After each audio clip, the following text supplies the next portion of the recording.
Congratulations, Dr. Grace Obuya, Odero.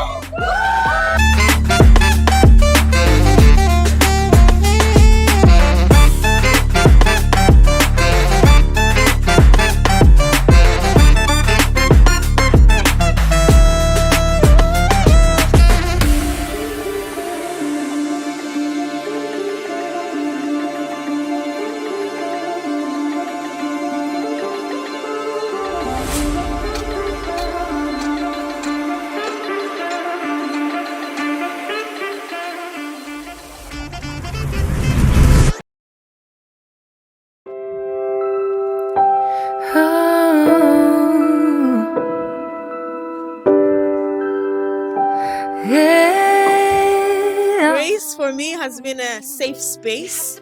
She's been a safe space, and every time I'm with her, it's joyous, So Grace, thank you again. I'm really gonna miss you. Like when you leave, just keep praying for me as well as I strive through this medical school journey. As I also pray for you as you move on to greater heights that I know you will achieve. So, my dear friend, may God richly bless you as you begin this new journey. You feel in every circumstance. Work on yourself daily. Your story's far from done. I know I speak on behalf of everyone and I say we are proud of you. And I hope somewhere in the midst of this crazy day, you found little pockets of time to just appreciate how crazy and amazing this is and how big a deal it is. Today is a day of joy and we are happy for you, but I also wanted to acknowledge how moments like these are almost bittersweet because it's the end of one journey and the beginning of another. The end of a journey of us tagging each other every weekend to go and study. By fire, by force, we'll go and study in that Starbucks. But also the beginning of a beautiful journey of you just conquering the world. You have to believe in yourself. You don't have to hide anything. You can be your true self. Don't need to follow. Coordinating with people outside of your own group and us also, you really juggle that well. And I don't think anyone else would have handled it as well as you would have and still come out on top as you are today. And I'm so proud of you. You deserve everything. And whatever you decide to become or to do, I hope it's successful. It's there to make you great. Your story's far from done. The best is yet to come. To achieve, you must believe. You can live out all your dreams. Persevere, you'll make it through. I wish you the best in all endeavors, in all your future endeavors. I believe in you. I know that you can do anything that you set your mind to. As you celebrate right now, know that you can do even bigger things. Because if this is what you could do when you were just in med school, imagine now you have the title of doctor already. What else can you do? What else is more? What else is out there for you? Everything. Like the world is yours to take. You just be like, hi, my name is Dr. Grace Obuya and I'm here to take the world. Your ability, you're capable of anything. You can achieve any dream. Please don't limit yourself. Don't live your life limited. It's not You're inspiring me to be great. greater, because I can be greater. You show me that I can be greater and I can be better than what I am now. And that's what's keeping me the way I am. And seeing you reach here, it's just so amazing to me. It's so inspiring. It's just, wow. Like, you're a doctor now. You're a doctor now. So I'm so proud of you, Grace. I'm so happy you've made it this far. And I know you'll make it wherever you want to go. Yeah, I love you. Achieve, you must believe you can live out all your dreams. Persevere, you'll make it through. What you need is all in you. When you believe, you will achieve. You can live out all your dreams. When you're coming to Cebu, I felt like you were throwing your way. Personally, I didn't want you to come here. But I saw the zeal in you, the want in you that you really wanted to come and, do this. I'm proud of you and I can only wish you the best. So, you're a great daughter, you're a great sibling. Humphrey has just summarized what I could have said. Loving you is an understatement. I adore you. You're so nice to have. So all the best, and I know the sky is not the limit. You can be your true self. Don't need to follow society. Never forget that you're blessed. Give thanks for everything. Even the hard times will turn out to be blessings. No matter how you feel, you can learn from your pain. It's there to make you great. Your story's far from done. The best is yet to come. First of all, I did not know this day would reach, but it is here. So, we want to thank God that this has reached. When this journey started, I didn't know we shall reach here. And I see what I'm seeing in front of me there. Dr. Grace Obuya Odero, Best Internal Medicine, Patient Safety. So, it's your moment. We are very happy. We're very proud of you. And above all, I've written a book and talked about her in the book. It's on Amazon. Okay? So I can talk about this out. We are all proud of you. So we pray for you in good health. Grace, we love you. We have a lot of hope in you. We have a lot of dreams. You will do our part. We always do our part. So you do your part, we do our part. We use all our connections, whatever, to make things work for you. But I know you will never disappoint. Thank you very much, Grace. Please don't limit yourself. Don't live your life limited. It's not all sadness and misery. Life's a challenge, but you will succeed. Take control of how you feel in every. First and foremost, I would love to thank my dad, because all the sacrifices that he's given is what has brought me here. For my mom, I'm thankful for all the love that you've shown me. All the times that you check in on me, remind me that you love me, remind me that I can do it. All these little reminders may seem like they mean nothing, but sometimes they come when I'm there waiting for an exam the following day, can't sleep, and then you just tell me that you love me and you believe in me. And that makes all the difference. Thank you for supporting me, for always being there for me, for always listening. To Humphrey. Humphrey and I are just 6 years apart. So that means we are kind of age mates, but I'm old enough to know when I need to protect him. And that's all I've been doing all his life. All I wish for Humphrey is the best. I'm so proud of the person that you've become. Every single time we interact, I'm so proud of everything that you do. I'm so proud that you went to engineering school and followed your passion. For my friends,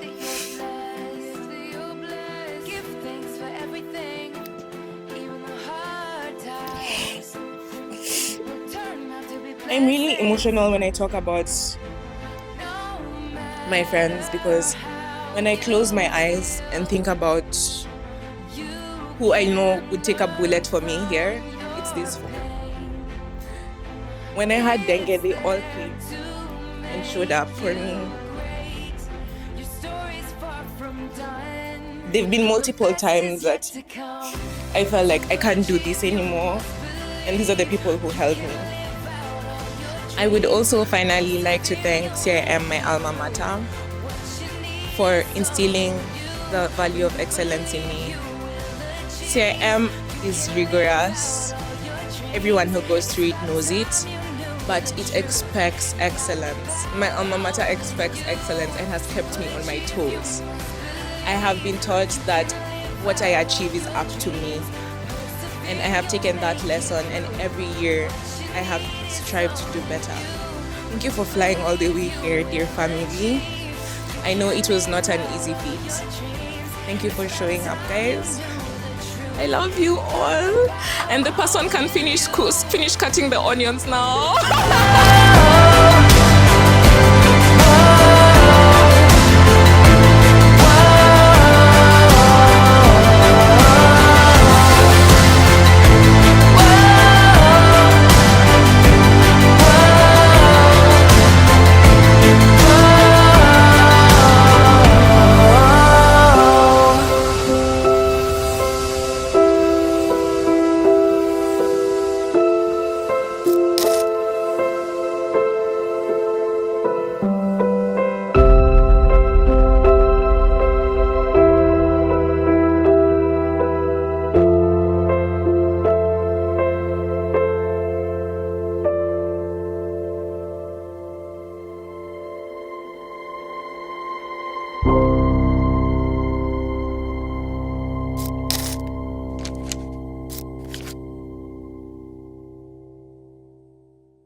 This is Cebu Institute of Medicine, the Amphitheater 1. So here's where we have the lectures.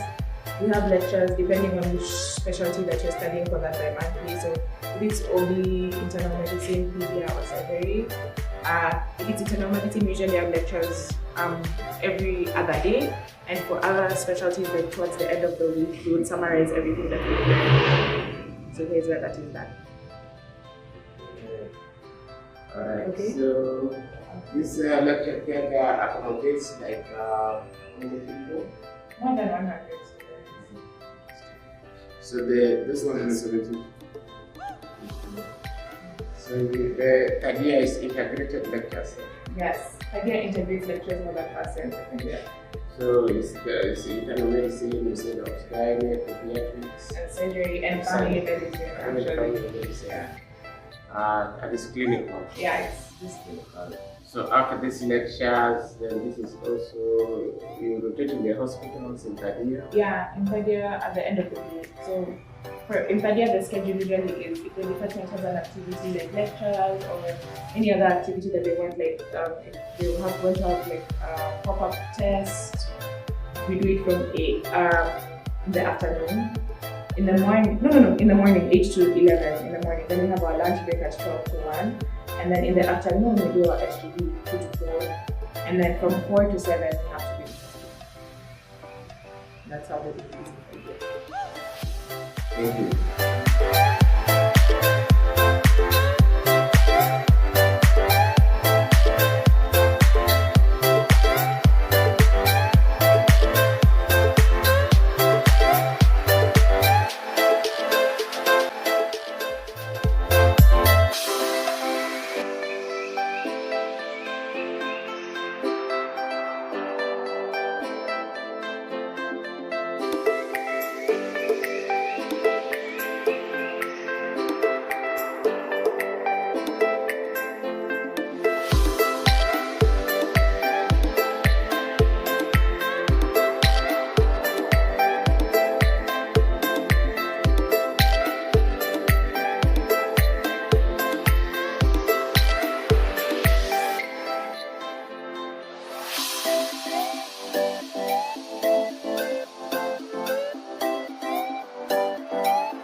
Which one was yours here?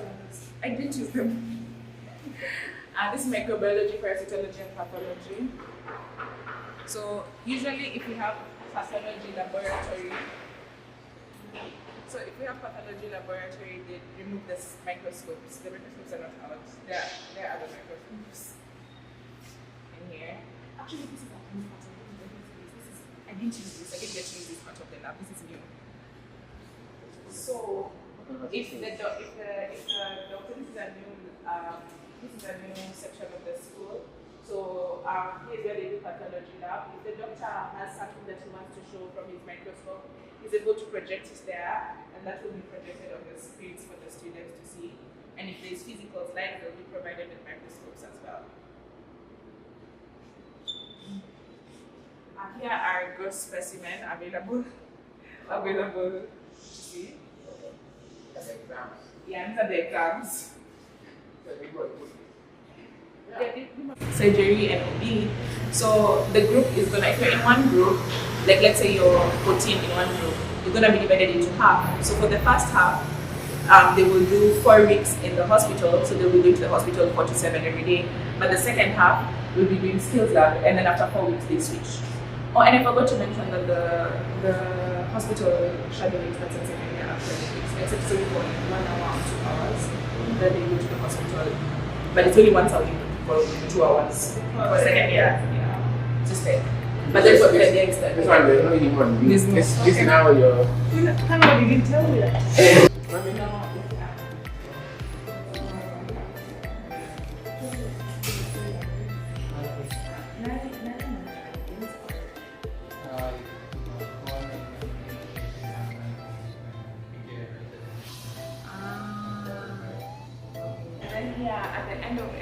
At the end of every rotation in third year, we have an OSCE. So here's where the OSCE is going to be done. So this one of the OSCEs. Yeah. This is one of the stations. Yeah, this is one of those OSCE stations. So you can get a mannequin there. Yeah, you can get a mannequin there. You can get an actual patient there. And then the doctor is there invigilating you. So here's where. This one is there, not in the nursing room. I'm going to show you that case you are doing the other day. But that is the postgraduate case. Really? Yeah. The postgraduate one. But also I think we do that for the graduate. So this is where the hospital is. This is very ideal for us. So see, it's not interactive, right?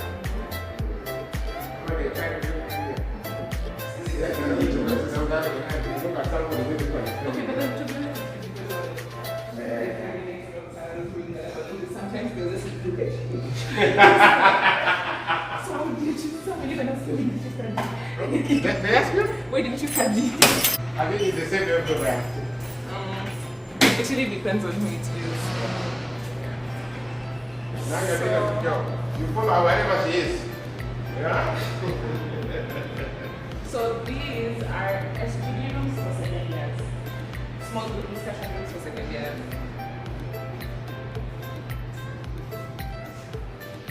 Third years and second years and first years. So for first year,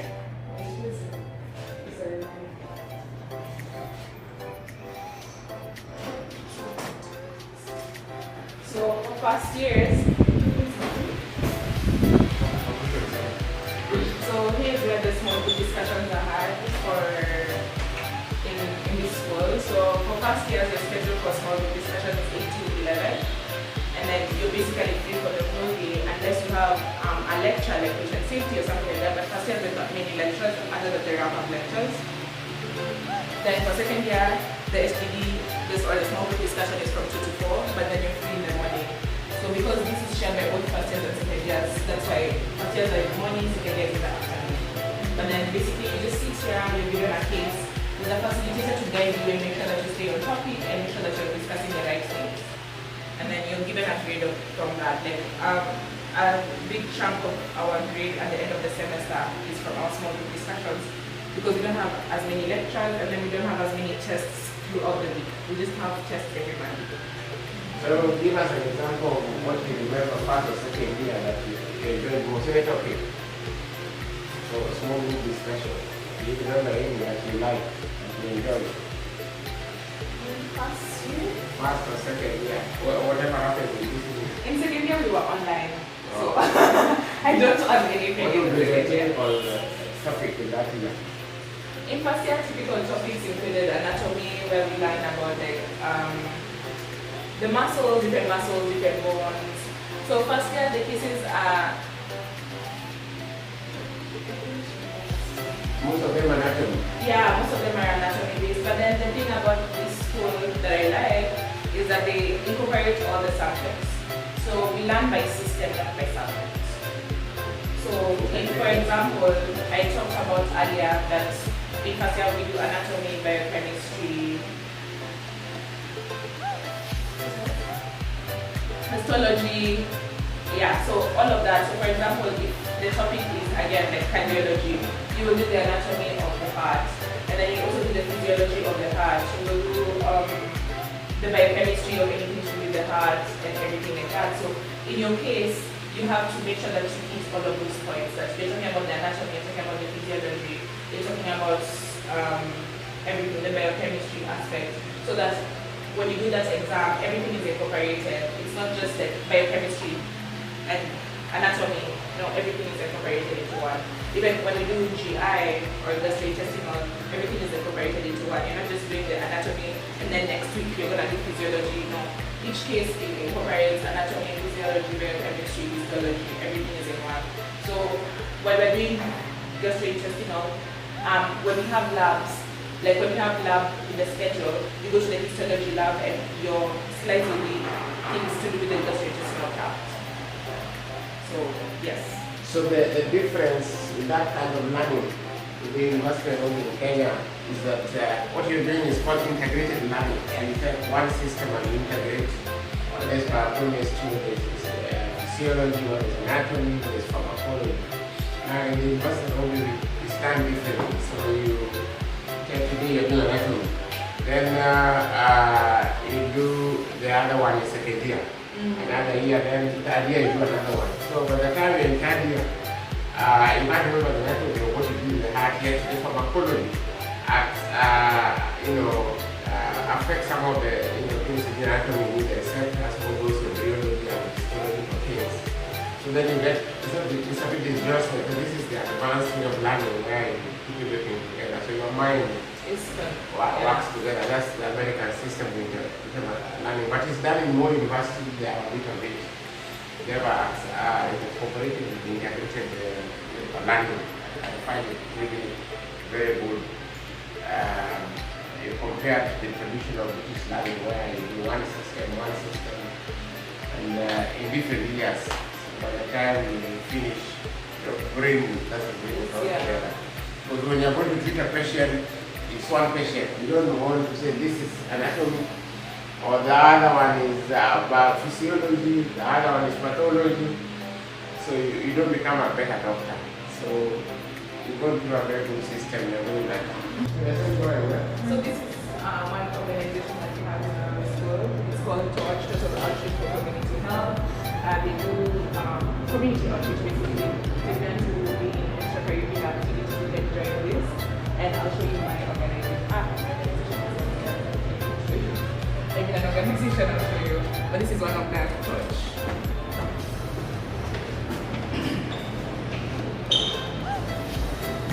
This is another organization.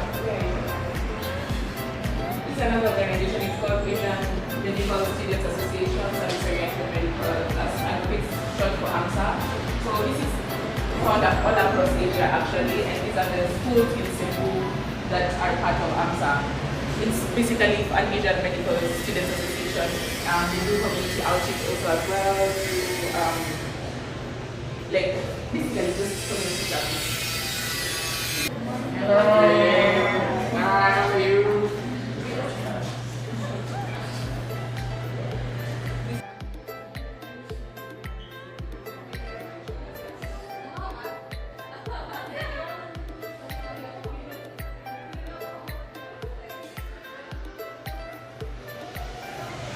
This is the laptop.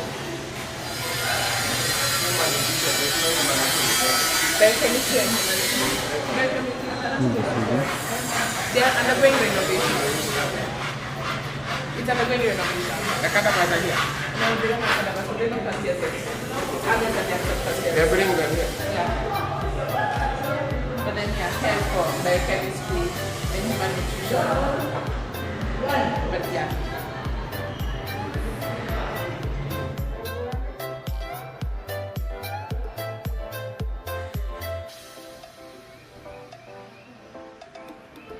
Your exam, because we have exams every Monday in school. On the morning of the exam around 7, because exams will be around 8. So 6 or 7, the doctor will be sitting arrangement. Either will be taken there or sent to you online. So you'll know, because each chair has a number.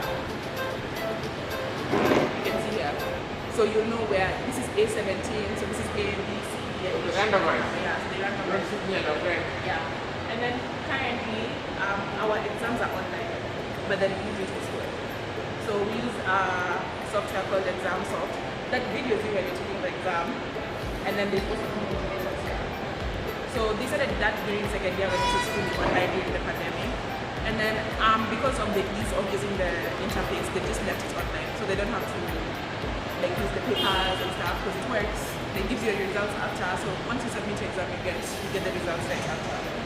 So also if you have big functions, like the time I got awarded in Kadia, here is where it happened. So any like big functions that are not going to be had like a special hotel or anything like that, it happens in this area, yeah.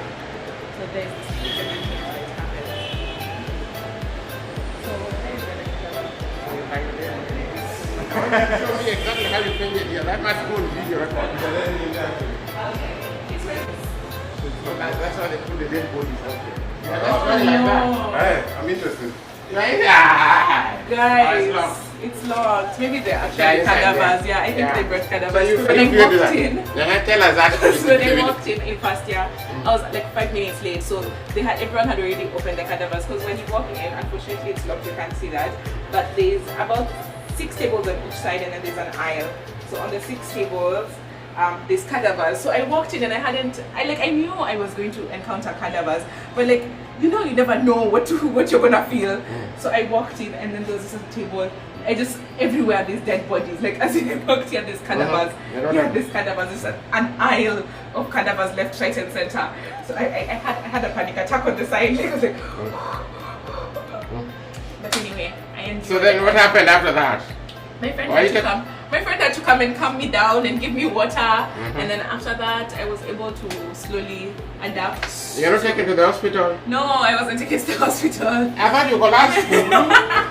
And then you were taken to the hospital. I was not taken to the hospital. I adapted and now I'm graduating. Alright, congratulations. And now I have an MD. Okay, doctor of medicine. Actually, Kolo.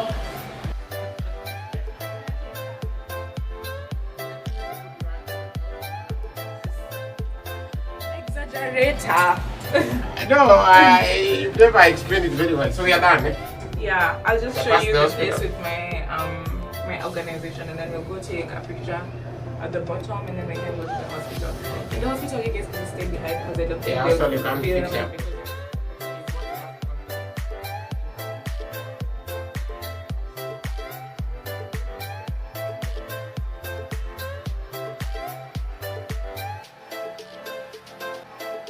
Our new Sigma P.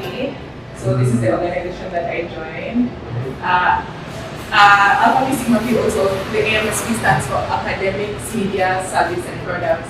So the products we sell merchandise for CIM, the service is for community outreach, for media, this has like public information to put out to people on Facebook and everything to share medical information, and then academic is to like just help you do medical stuff. So this is my organization. What was your contribution to this? You as Dr. Grace Obuya, what was your contribution to this organization? I was able to participate in a lot of the community outreach programs, go to medical missions where we provide service to like underserved communities, and then I also participated in the ACADS pillar where we make sure that we make short notes for people, provide notes to make sure that everyone is passing or able to keep up academically.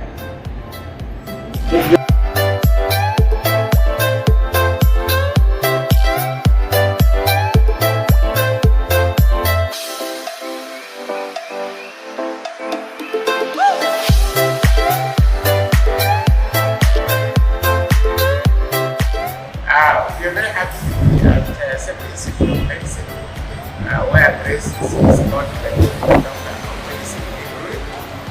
We have toured the place, and it's amazing training facilities for doctors.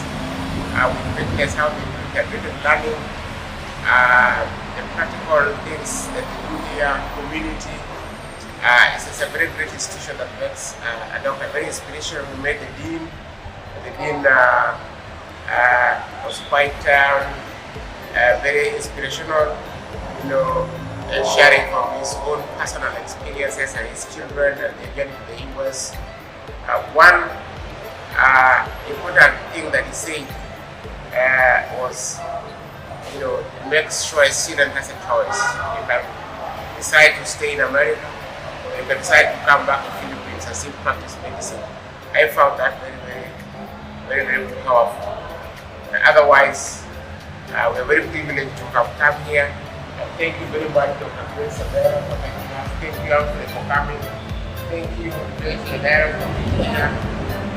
This is an amazing institution for me as a doctor. I can recommend for anyone to come and train here. I think to get a quality training, this is the place to be, and can make you a very, very great doctor. Thank you. I'd just like to thank CIM for everything that they've given me, for all the training that they've given me, for all the teachers who have taken their time to teach me, all the doctors who have taken their time to answer my questions and challenge me to achieve excellence. Here is where I also met Alphabet Sympathy, my friends from Alphabet Sympathy, my friends who became my family, and I'm deeply appreciative of that child of Alphabet. I can't wait to be a physician in the heart. I can't wait to apply all the lessons that I have gained and all the experience that I have gained from this school. And I'll forever be indebted to my alma mater. Thank you so much.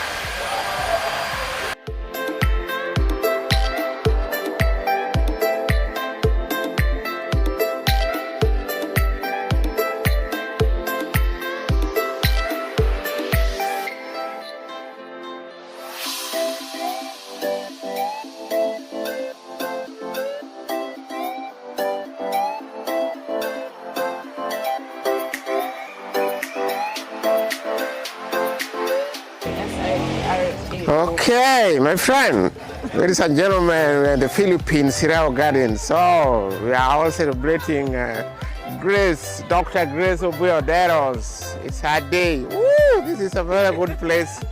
Yeah. Oh, let's go and take more photos. This way because we're already at there. Hola!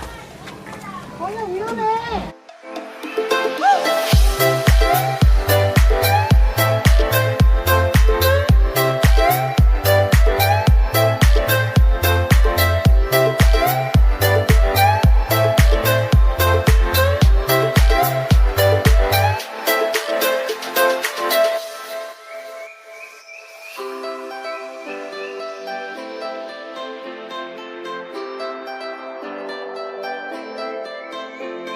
We're having a good time here celebrating the photography. At which island is this? Sierra Garden. Sierra Gardens in Cebu Mountains.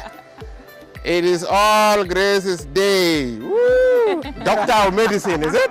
Indeed. Yeah, Doctor of Medicine. It is with a word, right? Yeah. Honors. Okay. Thank you, guys. We'll see you soon, okay? Yeah, I'm enjoying the day. Oh, wow, these are so many flowers. We are in the Philippines, Cebu City. We just come from Cebu Institute of Medicine, just discovered that Dr. Grace Obuya Odero has just going to be awarded Doctor of Medicine with an award in terms of medicine. This is a great day. Look beautiful like these flowers. Woo!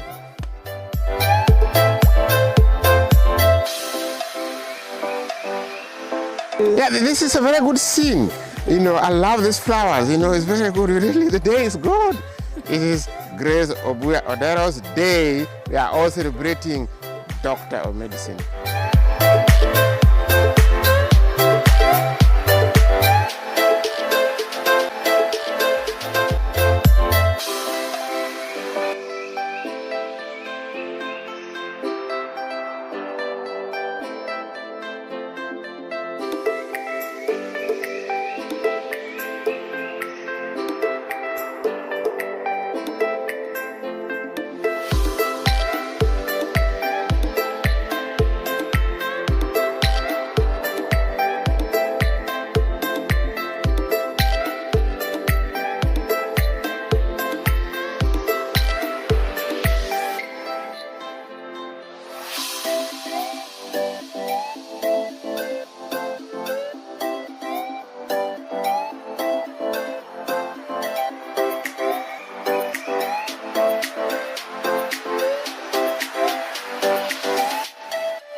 Now, if you come with me here, we are going to the ticketing because we do not have tickets. In Ocean Park, Cebu. We're about to go into the aquarium opposite SMC side in Cebu City. I'm touring my family and my friends around. You're watching an original Odero production.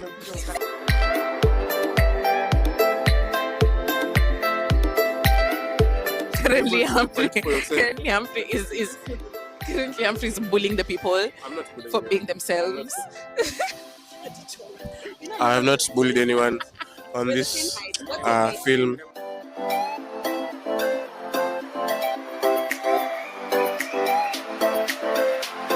Ladies and gentlemen, Cebu. It's called Cebu what?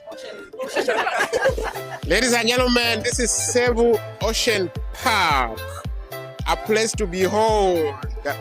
We here, we sit just, celebrating Dr. Grace Odero graduation, Doctor of Medicine. That's what, it's all party after party. Celebration time. Okay, I'll be back. T-minus 18 hours to the graduation.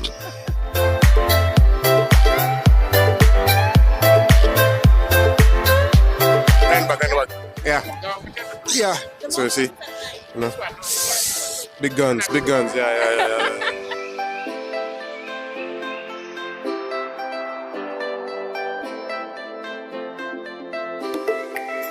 So team, here we have the silver arowana, also known as the, and then there's the blood red parrot cichlid and the tukarare peacock bass. Yes.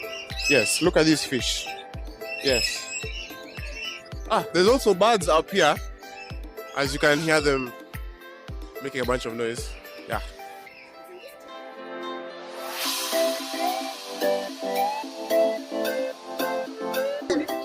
Look at this one. Look at the white one. Yes. Grace, repeat that for the microphone. That's what my mother would love. That white one. Oh no. So guys, as you can see, not all fish look very pretty, but they do taste nice. They do taste good, even if they don't look. That's why I always say, don't judge a book by the cover. Yes. But what other thing is about looks can be deceiving? Yes, that one. Yeah, looks can be deceiving. Oh, do you want me to smell it? What if I die? What if it kills me? Camera, if this is the last footage of me, just know I love you all.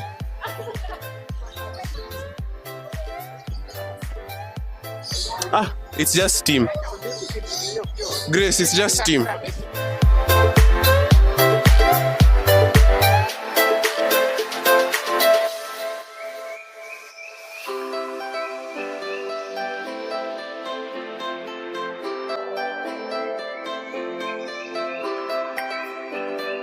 Grace, that's like minus 1,000 aura points for that reaction. So, this is where we started at, from here. So we've explored here. The bridge is where the birds were.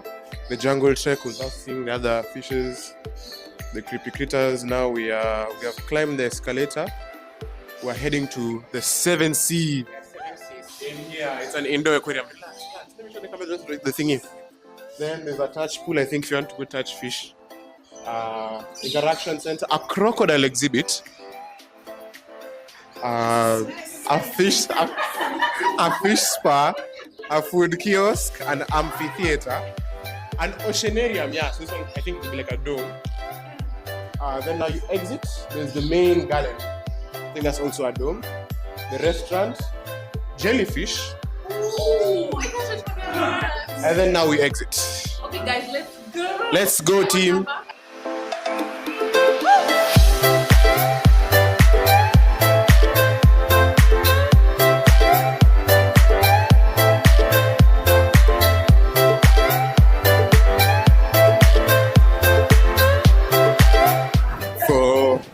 That's the main chunk, yeah, for the ocean area. Then the amphitheater for more birds. I don't think we need a restaurant, then we exit.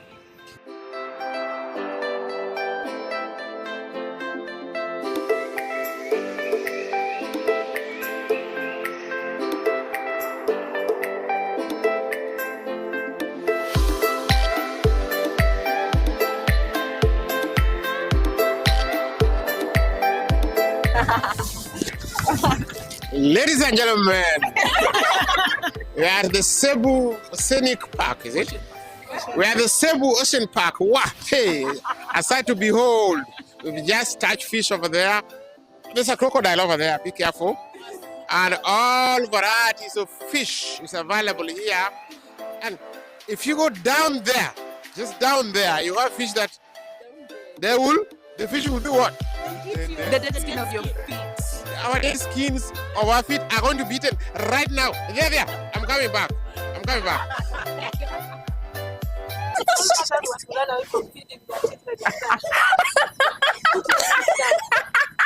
Ladies and gentlemen, we are the Cebu Ocean Park. Right now, the fish over there is eating the dead skin of Grace and Chola, Grace and Shinga. Fish is enjoying the dead skin from Grace and Shinga. Oh my god. Okay. At the Cebu Ocean Park.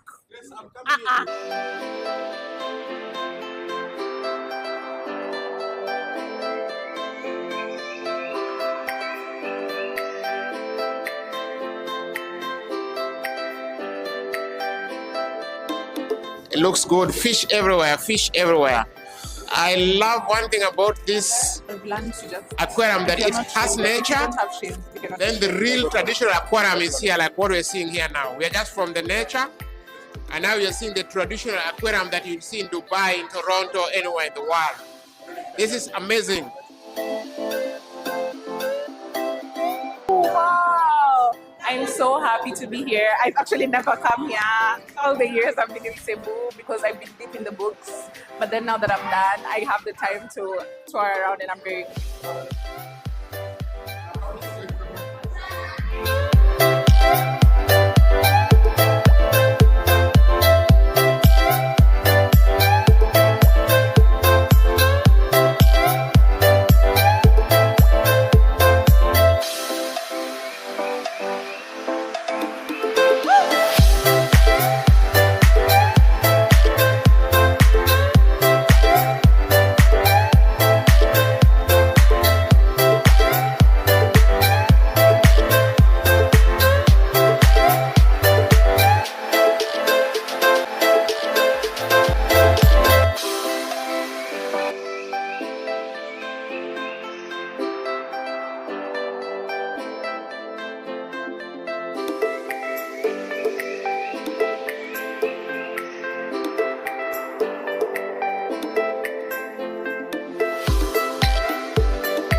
So, ladies and gentlemen, we're just coming to the end of visiting Cebu Ocean Park.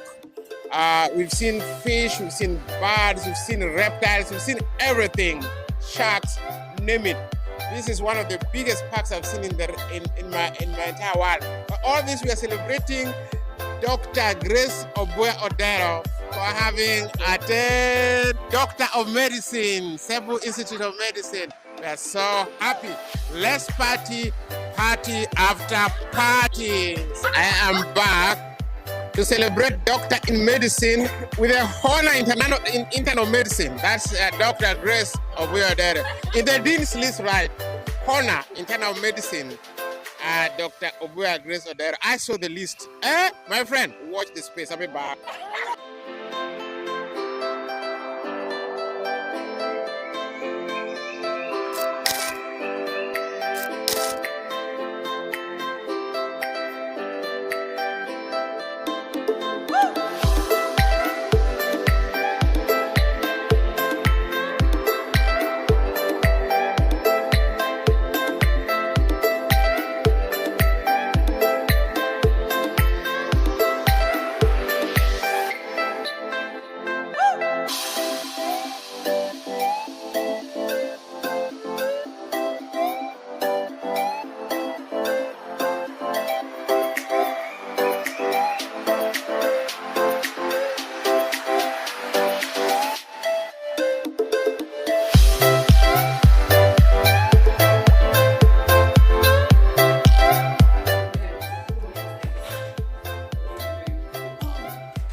Graduation day!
Hello.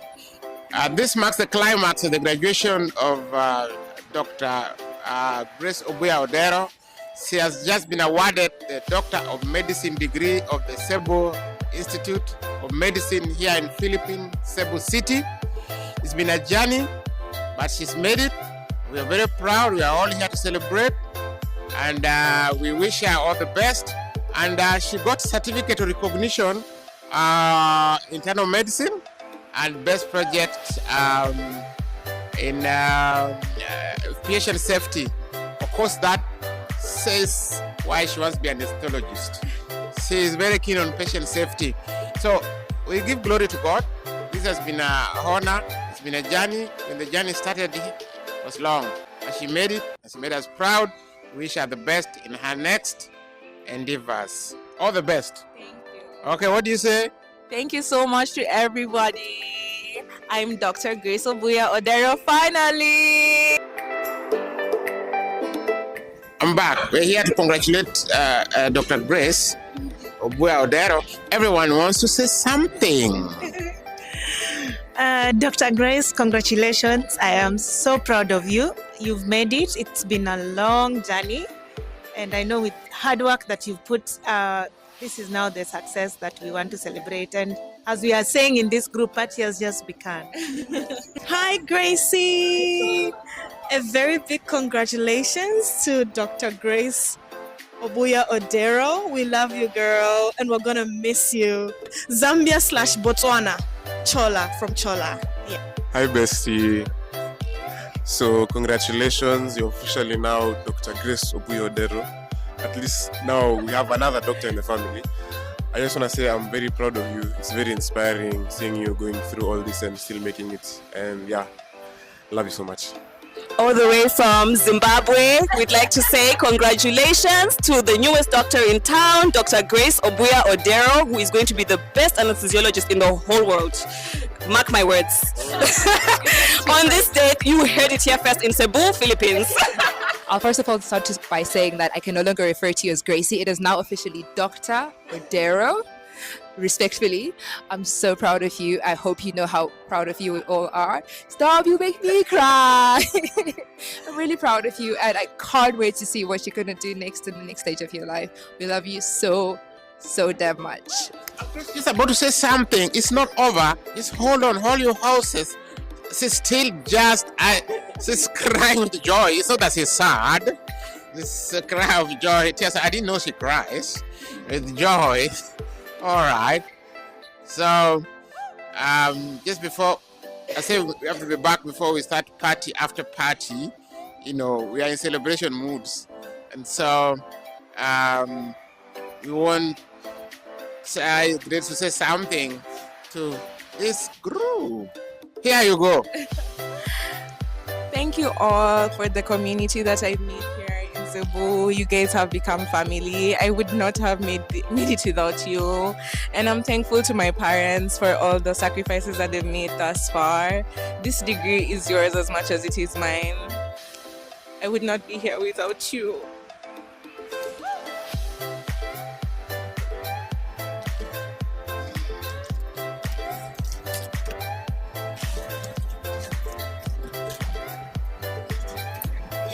It's tears of joy.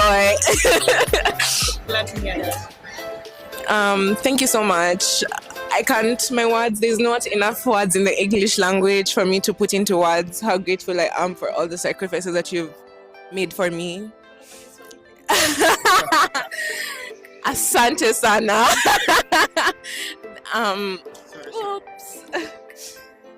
And there's no me without you, and I'm going to be eternally indebted to you. Thank you. And as our tradition goes, if the degree belongs to me, she puts the cap on my head now. So that means then, oh yes, so that means then she rightly says the degree belongs to us. So I take the honor to receive the degree with honor and all that appertains this, and give it blessings that God may give you strength to walk in the journey, the aspirations, in the Hippocratic oath you took today, to take care of your patients, to respect your mentors, and the oath you took again today, not necessarily oath, but you swear also to be loyal to your institution, Cebu Institute. All those things that I saw happening here were really deep. For your information, I've never seen a graduation like this. This was so elaborate. Congratulations, Nyayimbo. Thank you. Erokamano. And I'd finally like to say thank you to my alma mater. I'm finally an alumni of Cebu Institute of Medicine. Couldn't have been here without you. Thank you. Congratulations, Dr. Grace Obuya Odero.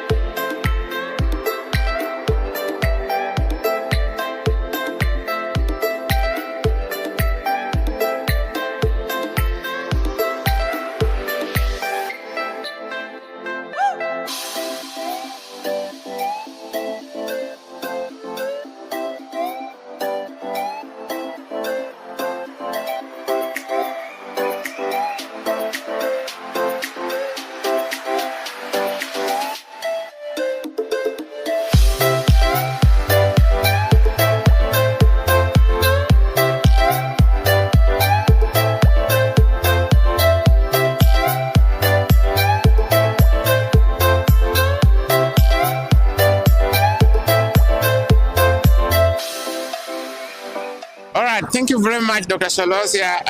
When Dr. Grace Odero now was very sick, seriously sick, just before the exams, you saved her life. And say something. We're really indebted for you. This degree wouldn't have been there if he did not treat Grace out of the dengue fever, which was during the final exams.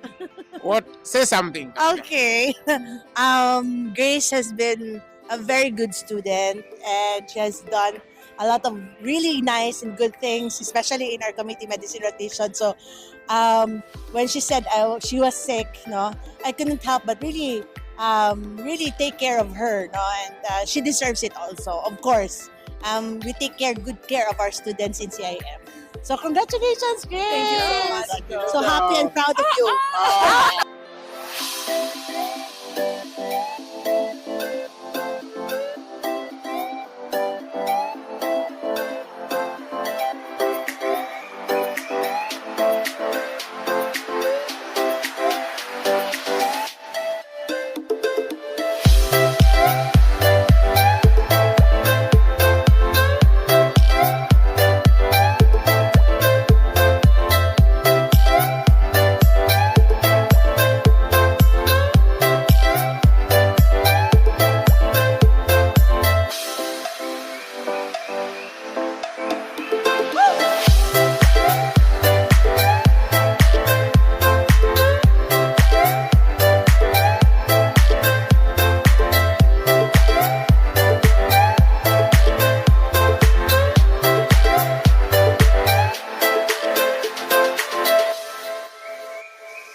Evening, everyone. Welcome again to Dr. Grace Obuya Odero's graduation celebration here in Cebu City. It's a multinational celebration, as we can see. So we will just start with just a warm icebreaker to liven us up a little bit. So since in the spirit of medicine and the medical graduate, we'll just all go around the table sharing our favorite specialties. We know that there's non-medical people in the room. If hypothetically you were in the medical field, what specialty would you think you'd fit in and why? You can tell us why or not. So we'll start here. Yes. You have time to think. Exactly. Hi, everyone. Hi, Grace. Congratulations. So my name is Chola. I'm from Botswana/Zambia. It's complicated, but yes, I'm Zambian, but I live in Botswana.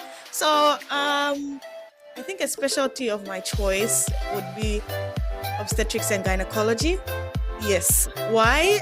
I think I'm just passionate about like women's health, and also whenever I think about pregnancy, for me, I think pregnancy is very miraculous, and I think of God when I think about pregnancy. So I think it's a field that I'm being called to, but I guess I'll find out when I am in the delivery room.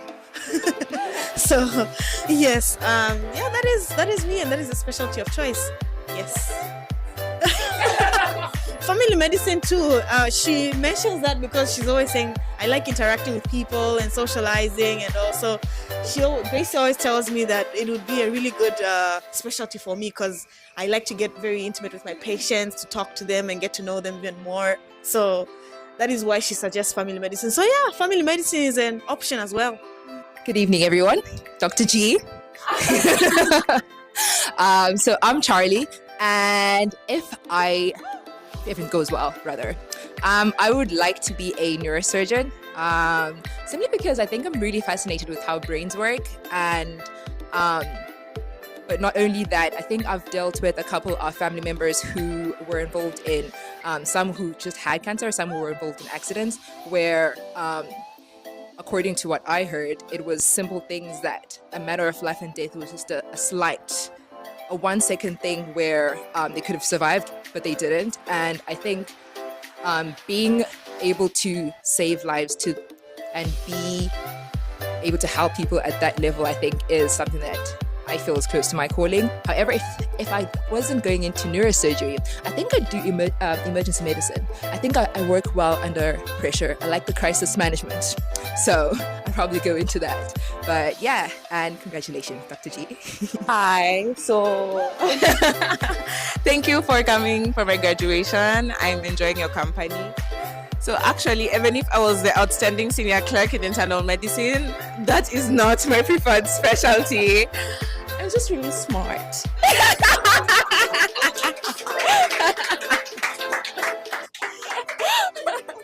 No, but all jokes aside, the specialty that I aspire to go into, and I believe I will, is anesthesiology, because I think that it incorporates everything that internal medicine is about the body, the physiology of it all, which interests me, but there's also skills involved.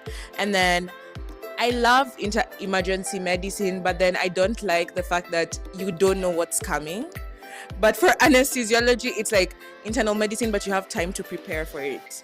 Because anything can happen in anesthesiology. It's not simply just watching someone in the OR, you put them to sleep and then hope they wake up. So much can happen in a surgery. And from all the rotations that I've had, especially in my surgical rotations, I've been able to witness anesthesiologists, and being there in the most critical moments of people's lives, they're able to provide comfort. Being there in the happiest moments of people's lives when they're giving birth, and they're able to participate in that.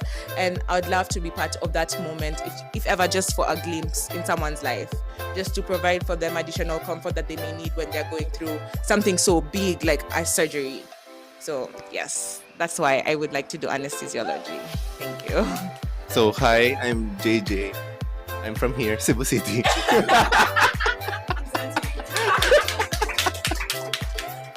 And the specialties I'm considering, I'm still deciding between internal medicine and surgery.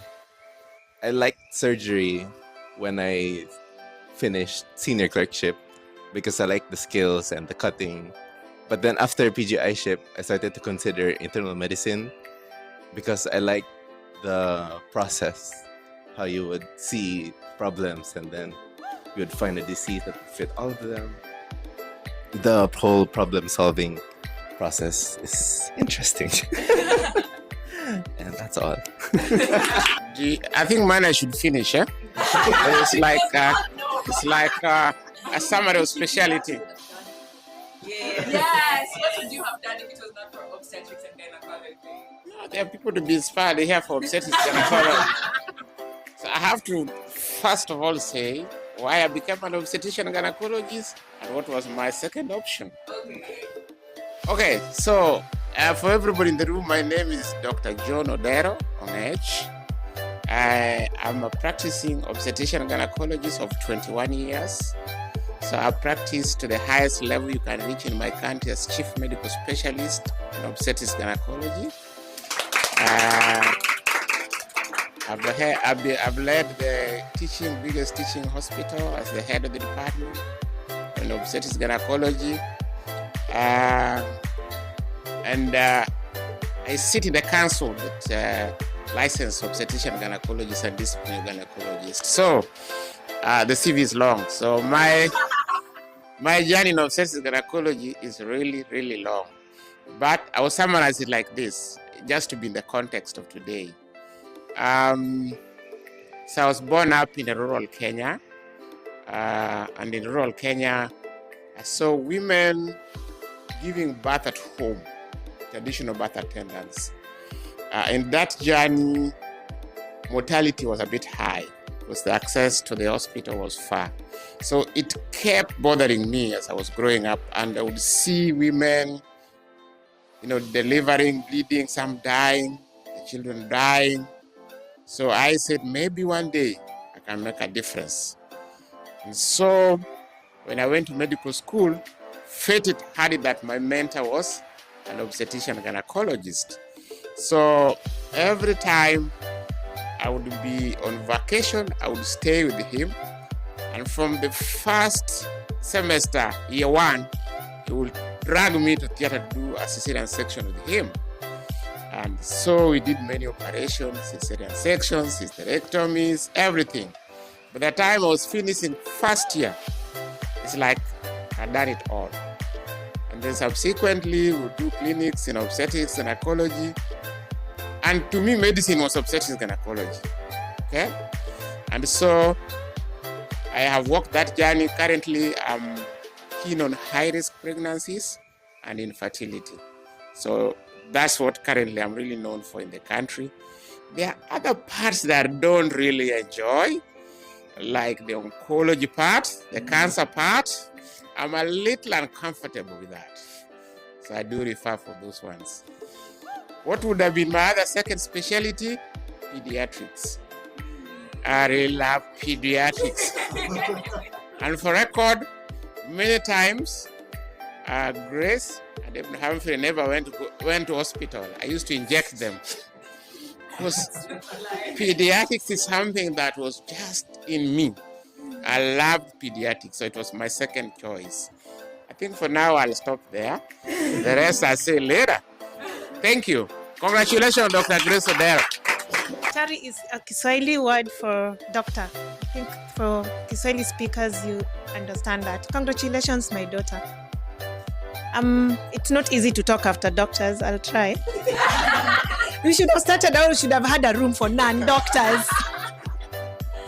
Maybe a room for bankers, right? And I'm the only banker here. So I'm Betty. Grace is my daughter. I'm in banking industry. Oh, specialty medicine. Maybe I start with this simple story. Where I work, I don't know, maybe people act up in banks, you know that? You know that's where the money is, yeah? You know when they come to hospital, they are a bit kind, loyal. They are loyal when they come to you.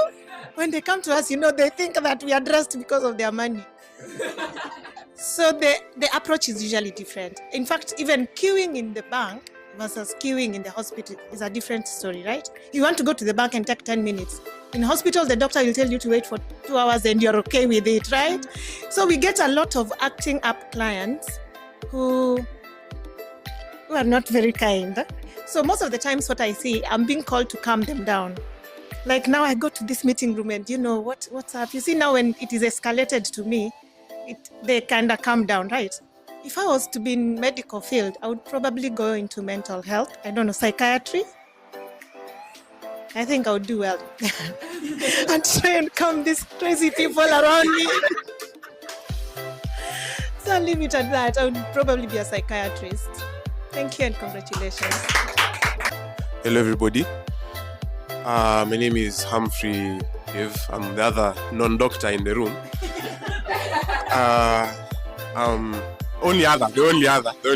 The youngest in the room, the most youthful, energetic, yeah. I'm Grace's younger brother, the one and only, the legendary, yes. If I was in medicine, because I'm in the engineering field, if I was in medicine, I have two choices actually. One is kind of coincidental, because the first one is pediatrics, like he said. So it's like I'm living out his dream if I did medicine. Because I care about children's safety and ensuring they're okay.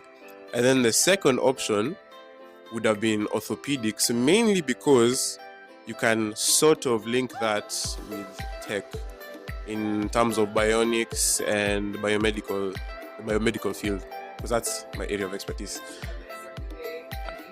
At the end of the day, still an engineer.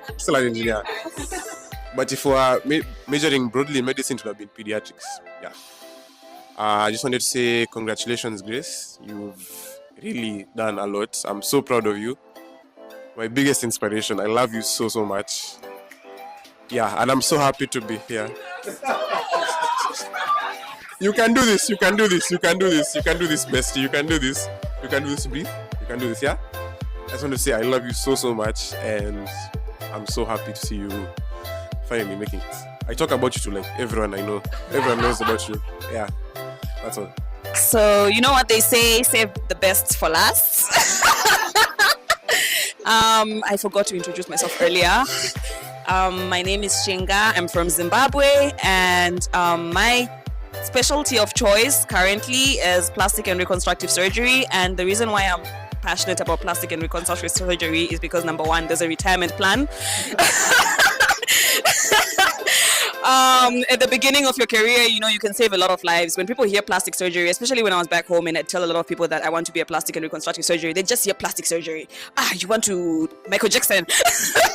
That's just the type of things that they would say, but then they don't know that there's a whole like life-changing aspect to it. There's people who go through so many things, so many accidents, and then they just need to have their dignity restored. You know, there's that side of medicine. You take care of your patients when they're sick, but then sickness is not only something like a disease. You know, for example, someone could have an accident.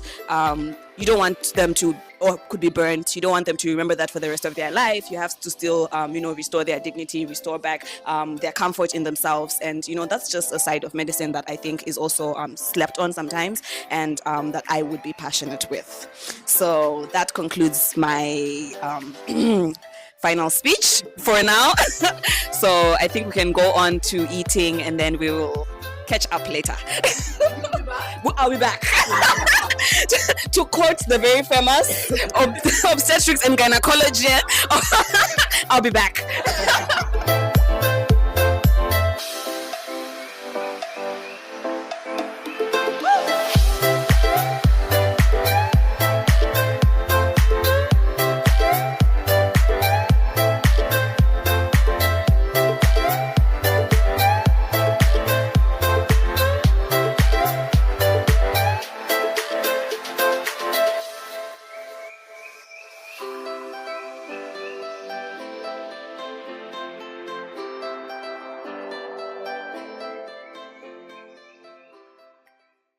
Good evening again, beautiful people.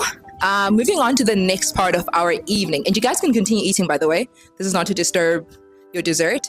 So to continue on to the next part of our evening, we are going to get a few words from friends.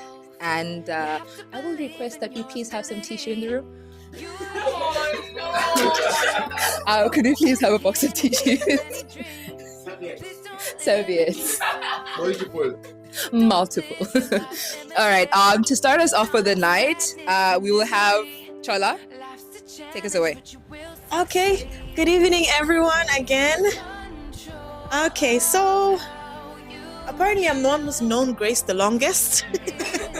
So I've known Grace since actually the first time we met was when Dr. Odero walked in to the library, the school library at Southwestern, and you introduced us to your daughter. I don't know if you remember. That was me on the table. This is my daughter, and we're like, oh, hi. She's coming to do the pre-med program. Yes, from Zambia.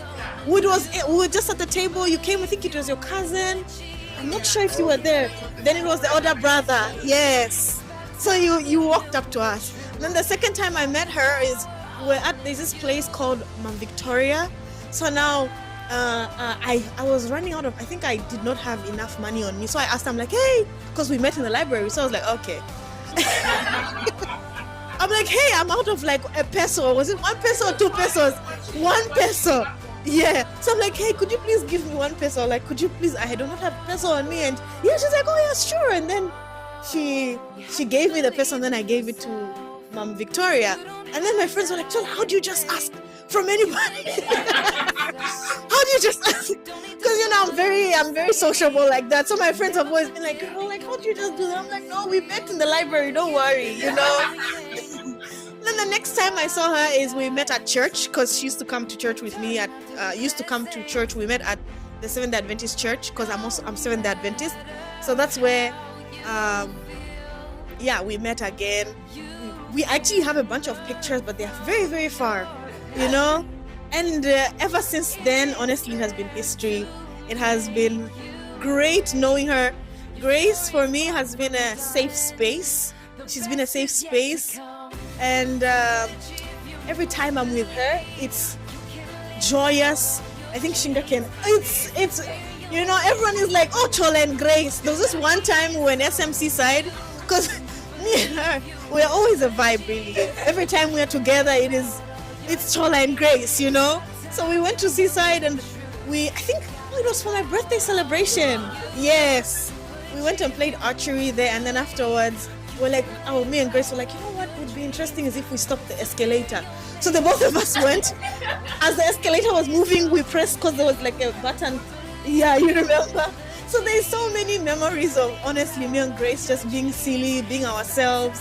And another thing, it's also why I say it's a safe space is it's also because, it's easy to be around her. It's easy to be vulnerable with her and with me as well, So it's just a breath of fresh air when I'm with her. I remember the first time she actually started at CIM and she came to church. She was crying. She's like, Chola, this is so stressful, And I just pulled her aside. I comforted her. I'm like, you've got this. You remember, Grace?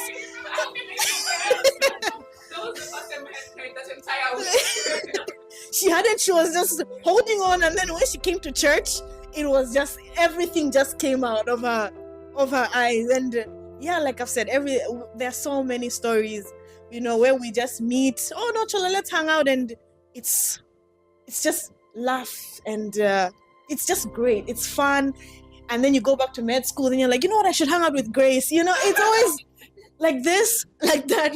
From a tense environment to a fun and loving environment.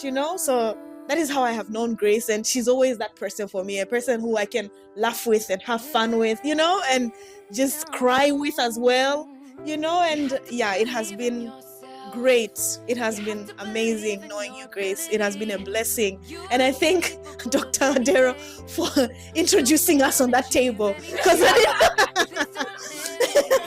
had it not been for that introduction, I honestly wouldn't know where we would be, So Grace, thank you again. I'm really gonna miss you. Like, when you leave, just keep praying for me as well as I strive through this medical school journey, as I also pray for you as you move on to greater heights that I know you will achieve. So, my dear friend, may God richly bless you as you begin this new journey. I know that great things await you. Great things await you. And I love you for this. I love this for you, I love this for you. So, yes, all the love and the best wishes. Thank you.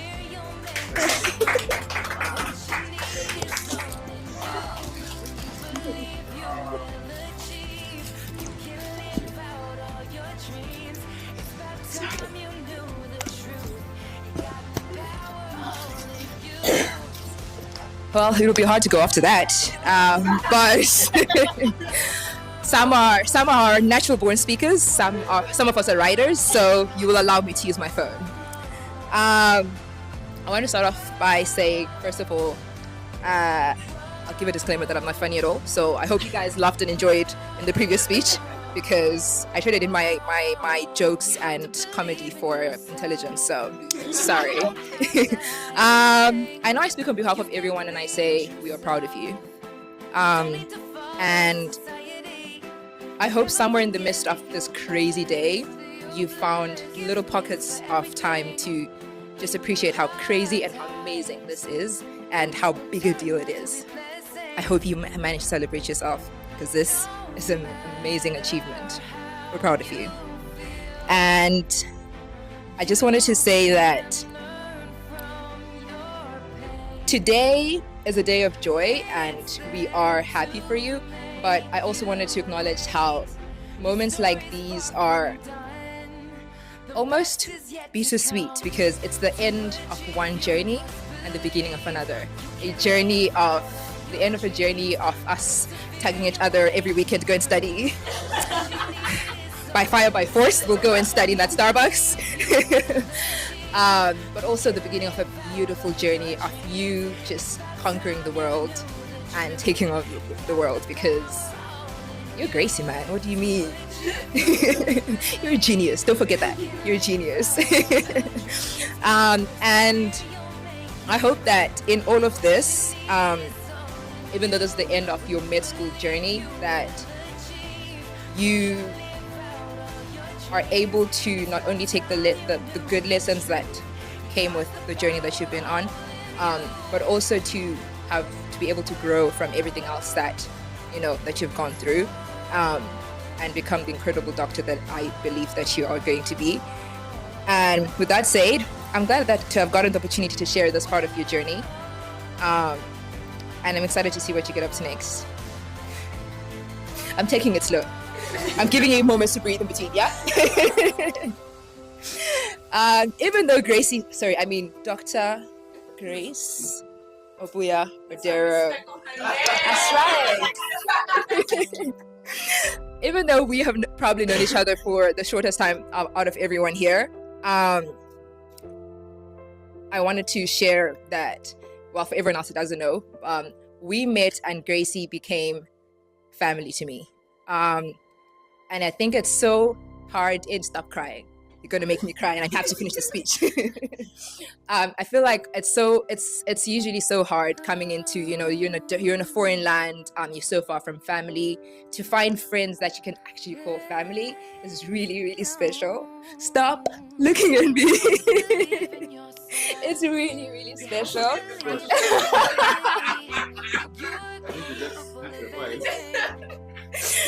And please help me hold the box.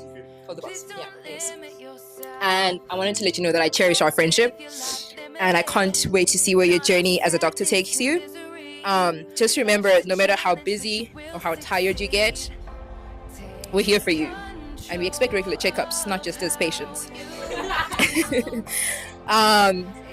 So please join me. I know we don't have, for everyone else that does have something to hold on to, please pass my water.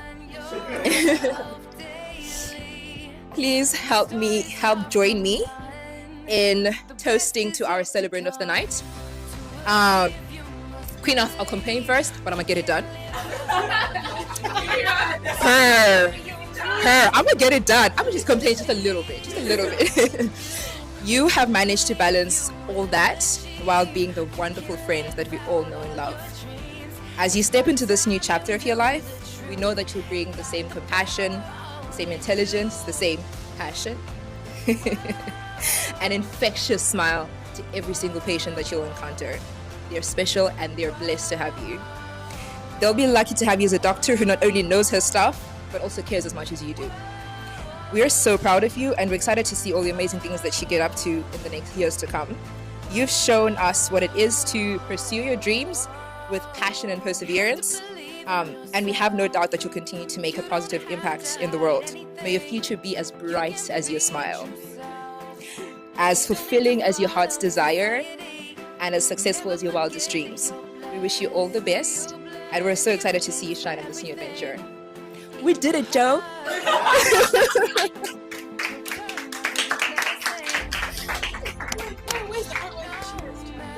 Oh, cheers! You can cheers now. Cheers to Grace.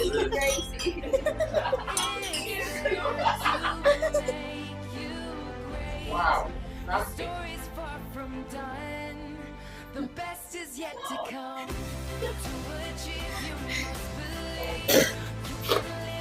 So hi. Hi, JJ. So some were born speakers, some writers. I'm just a small boy. I don't have such talents. But when I first met Grace in CIM, I didn't know we were supposed to be couples because we weren't there on the first day. And then on the third day, and you just suddenly appeared beside us. I was very confused on where you were supposed to sit. But then after we got to know each other, you became one of my closest friends, along with Bianca. It was just us three. And our laughs would always echo in the hallways of CIM. And I would remember, because me and Grace were in the same group for all of 3 years of CIM until you left. And we always shared the same brain cell. After every exam, we would always chat each other who would be the first to finish and what our scores would be and how our scores would always be 2 points apart. Of course, Grace would be higher. But even though you did leave, you came back with a vengeance. Being the most outstanding clerk in internal medicine, though you cried every IM class. You struggled with your organization initiation, where you had to struggle between coordinating with people outside of your own group and us also. You really juggled that well. And I don't think anyone else would have handled it as well as you would have and still come out on top as you are today. And I'm so proud of you. You deserve everything. And whatever you decide to become or to do, I hope it's successful. Oh, what a day. What a day today is because of what a day yesterday was. So I just want to start off by expressing my deep gratitude to Gracie's family. Thank you for traveling all the way, for meeting us, for allowing us to share this special moment with you, to celebrate with you, to have a party after party. It has been amazing to meet her family because, like Charlie said, we are also her family here in the Philippines. So it's home meets home away from home, as I like to say. So this has been a very nice experience, as well as everybody else here. The celebration is only as good as the people who came to celebrate it. And it's in moments like this that we realize the importance of community, of celebrating each other, because even in our day-to-day lives, we're not always together like this. We're not. We can spend months without seeing each other because we're also caught up with med school and all of that. So a moment like this where we come and then we celebrate that, actually it can happen. One of us has done it. Gracie has done it. So it's a big moment, and it's no small feat. And I would also like to thank Gracie for being the amazing friend that she is. And not only is she a good friend, Gracie exemplifies a lot of things. She is hardworking. She has juggled many sleepless nights. She has juggled many situations in the hospital. Whenever I talk to her about her internship experience, I'd be like, because I'm next. I'm starting this.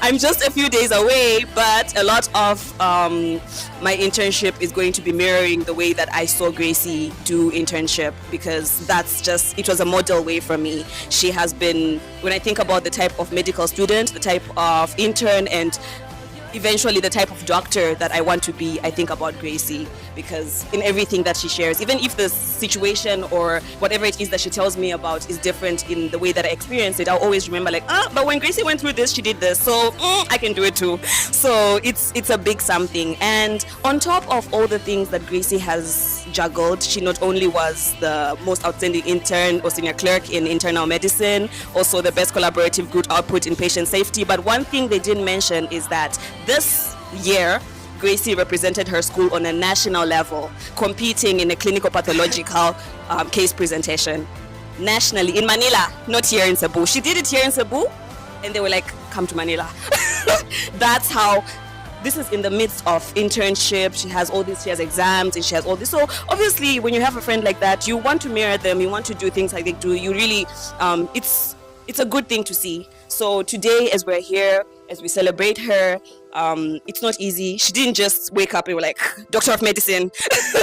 It's hard work. So the same way it took hard work to get here, it means that with even more work, you can get anywhere. You can do anything. There is nothing that you cannot do. There is nowhere that you cannot go. There is no river that you cannot cross. Everything, the road is literally yours to take, because, you have shown us that is what you're capable of.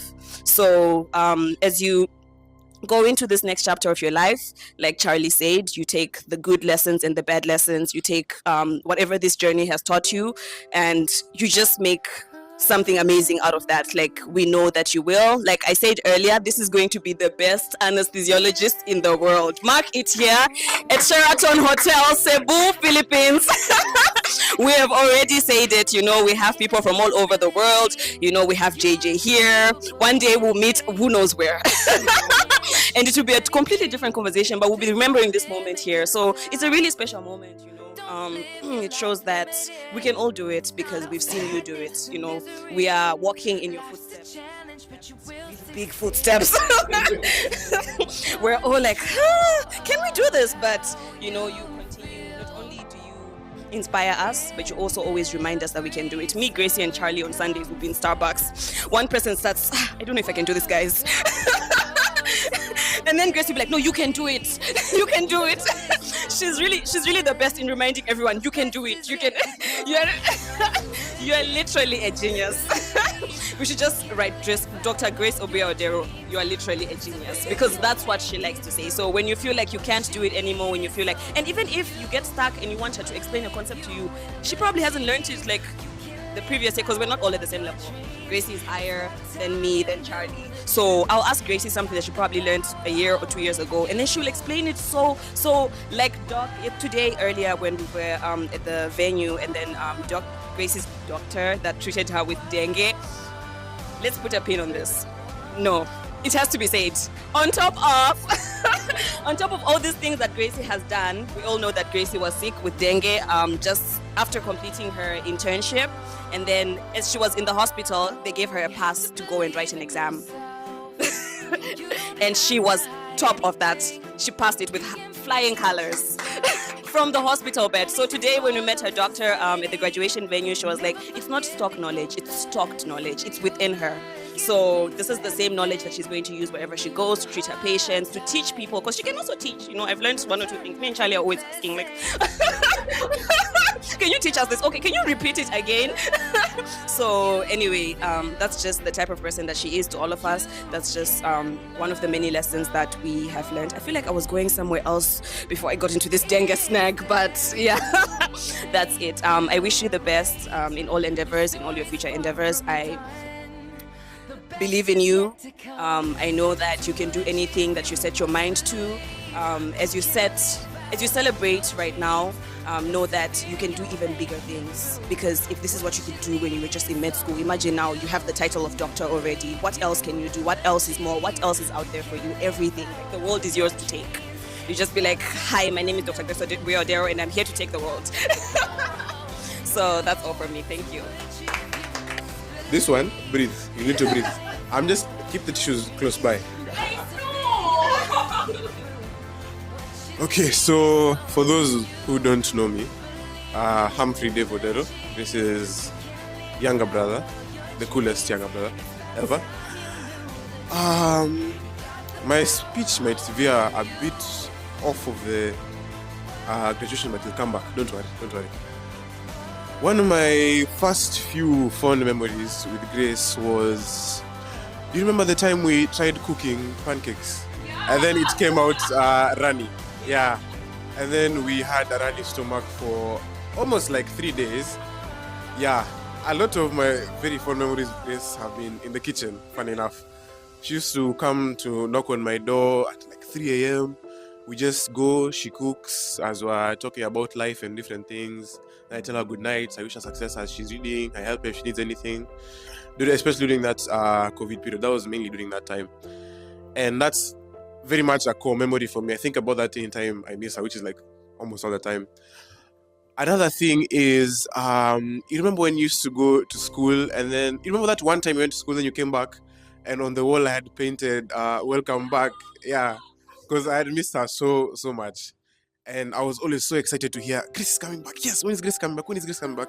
Because I was always so excited to see her, because she's like the coolest person ever.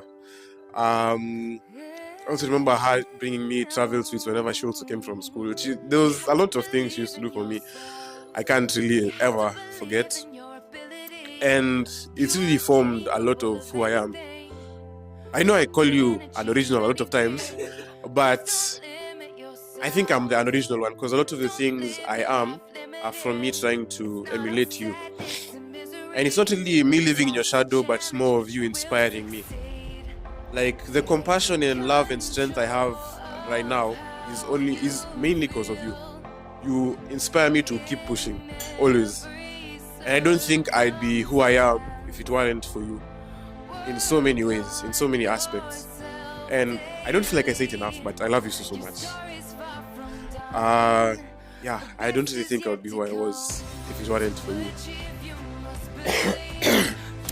Even in school, in Kabra, teachers will talk about please this, grace that. And it's not that, and I wanted to beat you, but you beat me by 1 point. But I wanted to beat you, but not because of a rivalry. It was more of you inspiring me to be greater, because I can be greater. You show me that I can be greater and I can be better than what I am now. And that's what's keeping me the way I am. And seeing you reach here, it's just so amazing to me. It's so inspiring. It's just, wow. Like, you're a doctor now. You're a doctor now. Yeah. Yeah, so I'm so proud of you, Grace. I love you so much. And also, on the part of emulation, I know you may think I've replaced you with Jerry and CP, but what I'm just trying to do is give them what you gave me. In terms of the love, the compassion, always being there for them, just making sure they're happy and taking care of them as if they're like your own children, like just being there for them. That's the main thing I'm trying to emulate with them. So I'm so proud of you, Grace. I'm so happy you've made it this far. And I know you'll make it wherever you want to be. Yeah, I love you.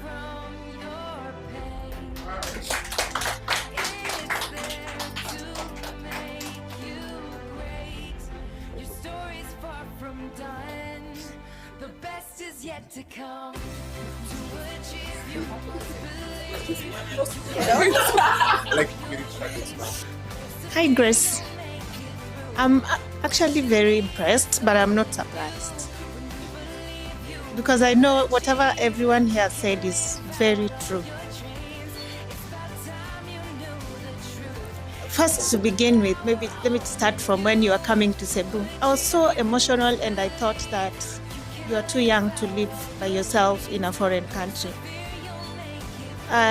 We probably, as we discussed with Dad, that we would only let go of children when they are probably doing higher,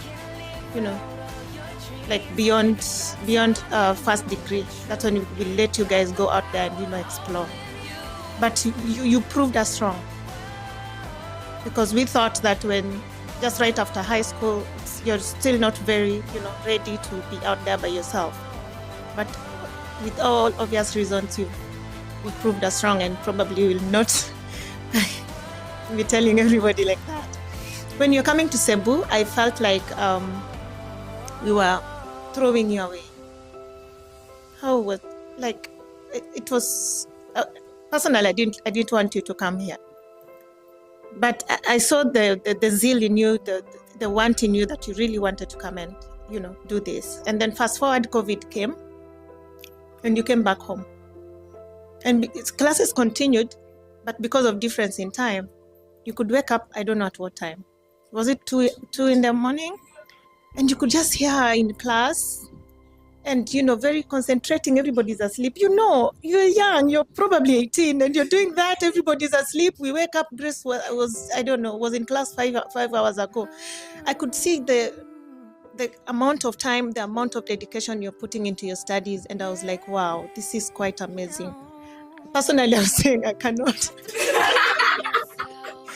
I was like, this one. When you're deeper, the sleep is usually sweetest towards dawn, right? And that is the time, I don't know, something happens around that time, but that is the time you'd wake up, go to the attic in the house and just, put the AC and do all that and study, and you're online all the time until it went on for like 1 year. And then you came back. I just wanted to say your dedication is unparalleled. Like, you are too dedicated for your studies. And I hope you don't drop the ball. And I know you will not drop the ball. The chef in the house, you're coming back. coming back. I'm coming back. So those night meals will always be prepared and all that, right? So thank you. And I know the way you've inspired your friends, everyone else here. It is something, a take home for all of us. It is doable, and also continue inspiring other people as well. I'm proud of you, and I can only wish you the best. So you're a great daughter. You're a great sibling. Humphrey has just summarized what I could have said. Loving you is an understatement. I adore you. You're so nice. And Daddy, thank you for supporting everyone else here. You made her be at home, even JJ. Thank you so much for holding her hand. You know, when somebody speaks of having a family away from home, that is so big for us, because as parents, we can only imagine I know what your parents feel. You're far away and all that. And if you can feel at home, far away from home, that is the comfort every other parent would want to have. So all the best, and I know sky is not the limit. I love you.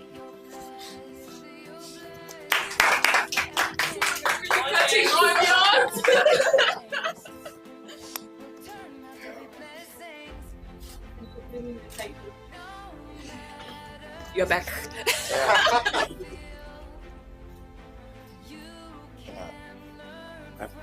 Okay, I'm here.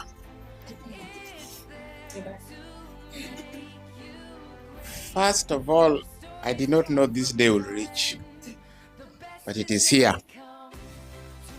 So we want to thank God that this has reached. When this journey started, I didn't know we shall reach here, and I see what I'm seeing in front of me there. Dr. Grace Obuya Odero, Best Internal Medicine, patient safety. It's amazing. First, I want to thank you, friends of Grace. Everything you said about Grace is true. I can hear confirm. But I'm really, really happy about the amazing relationship that you've had. Very inspiring, inspirational, and being there for each other. Keep it up. And you're most welcome in Nairobi.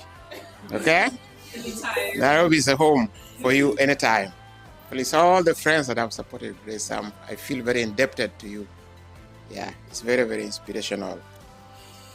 I will say a few things about Grace. If I have to talk about Grace, I need like a whole year, or maybe write a book. But I give just some few highlights, and more specifically focusing on academics. So I'll present you to Grace in kindergarten. Some things she has forgotten. So when Grace walked to kindergarten to start school is called Riara. Our teacher told me that the school is full, we can't take anybody anymore. Then I pleaded with the teacher, just give her a chance. Okay, then she go and pick the most hard exams, knowing that has already failed. Grace got everything 100%. 100%. The teacher changed in 1 second. First, she really belittled Grace when Grace was going to kindergarten. And she said her interview, the class was full. And so that was Grace in the kindergarten. So she was in a primary school, did very well. And because she was doing very well, I was made the chairman of all parents. So I became happy, I was recognized because she was always top there. So these things you're talking about is true. And so I was always be talking to parents, inspiring them, and she's an example for the entire school in primary. She did very well and joined a national school in Kenya, one of the best national schools. In fact, the same school Humphrey went to, that school was last year the best in the country for high school. And that school is called Moy School, Kabra. And again, she did very well there. Very, very well with humility. Sometimes she celebrates her success with a little more humility than me. Okay? I think even Humphrey sometimes allowed, Daddy, I did it, Yeah, so she tops class and she gives me a report just like that, And now she's on top of 350 students in a national school, This is number one. And it's just that report there. Just look at it, It's not telling me anything. So I'm reading slowly. Am I missing something? This is number one. Oh, yeah, I did it number one. She said like that and then moves on, yeah. So she celebrates success with humility. Yes, she did very well in that school. And when the national exams was done in Kenya, Grace was among the top best 100 girls in Kenya. The whole country, okay? That now brings the challenge. Grace says she has to be a doctor. The passion in medicine in Grace was in another level. So now, where do we take Grace? At that time, I'm also up there as a doctor, national figure as a doctor in the country. So, options of school, that was like a nightmare. Do I take Grace to America? I'm a top doctor in the country. Your daughter is top 100 in the exams. Do I take Grace to the UK? Do I take Grace to South Africa? Do I take Grace where? That was quite tough for me. Then, in the course of my duty, I met these students who are consistently doing very, very well. They were doing internship. Consistently doing very well. So I picked one of them. So where did you go to school? Philippines. Philippines? And then another one. They're just very smart. Then another colleague in the dental unit tells me, we have some very smart students here. And where did they study? The Philippines. Wow. Then I got interested in the Philippines. This then must be a very good school. It is the students who are showing. They are shining. You ask them questions. They are very disciplined. And that's how we chose here. Why Philippines? Everybody asks me, why Philippines? Why Philippines? Why not take your daughter to the UK where everybody is taking their children? You're a doctor of repute. Why not in America? What I was happy about, so I digged more. So it's English speaking. They are doing American system. I had done my second master's in America. So American system, okay. There is something there. So I understand the system. So that's how Grace landed here. So, but I said I have to see it with my eyes. So that's why when I came in the library, I said, here is my daughter. Okay? Here is my daughter. Everybody who wishes to know, this is my daughter. So guys, I was trying to make a point, and I'm so happy that it came to pass. That was here. That you two, that relationship really, I was quite impressed. You're inciting that thing. Anyway, so she settled here, but again, it was difficult, as she's already said. This place is so far. I had no idea how far Philippines is. It's so far from Nairobi. The day I left her here, I was thinking twice. I was thinking, again, bringing her back. Again, Grace, given a choice, it's medicine and nothing. She had passed. Grace could be anything. Her friends went to law school. So many of her friends. She could be an engineer. She could be anything. She wouldn't listen. It's medicine. So it's okay, fine. You have the passion? All right. We'll walk the journey. So anyway, she came here and she moved on. First, backwards, that Grace is one person that I never supervised her homework. There's something called homework. When you're in school, you're given things to do. Remind, have you done your homework? Have you done your homework? So she always does her homework to remind her. So again, that is something that was quite easy in school. It was full of praises. She set a big record for every time Humphrey would come. So Humphrey would put his marks, he analyzed his marks and Grace's marks every term. So Grace in Form 2, Term 1, this is what Grace scored. And he made sure even his friends understood. So in Term 2, this is where I am. In Term 3, I must beat Grace. In Term 4, this was like that, and in Form 4. So for sure, you are quite an inspiration to Humphrey. And he made sure you have your results next to his, that transcript. Yeah. Anyway, you beat him with 1 point. He did his best. So medical school, I think you've done very well. I've been impressed with your journey in medical school. I've seen those awards. I'm always keen. She shares those performances. They're amazing. I think some of them, even me, I don't think I would have achieved.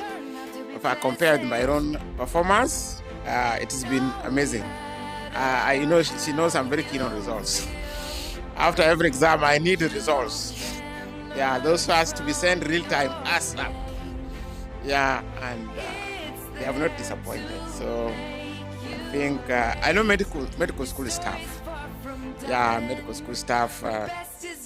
Personally, the first part in medical school I didn't like is the preclinical, the general, the biochemist, the anatomy staff, the biochemist staff.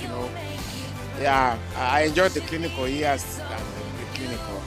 Yeah. But when she came home and told me she has passed anatomy, I said, wow, I thought she would drop out. Every time I was just waiting for that call that she has dropped out. Now I've changed my mind. Because a lot of my friends changed their minds in medical school after human anatomy. Of course, she told me she had her moments in anatomy. So recently when we went to the CIM, I said, I want to see this place where you had your moments. Yeah. So then I think that I was very happy about the Philippine people. So when I came here, I really liked the people. Yeah, so that's one of the reasons that gave me confidence to live here.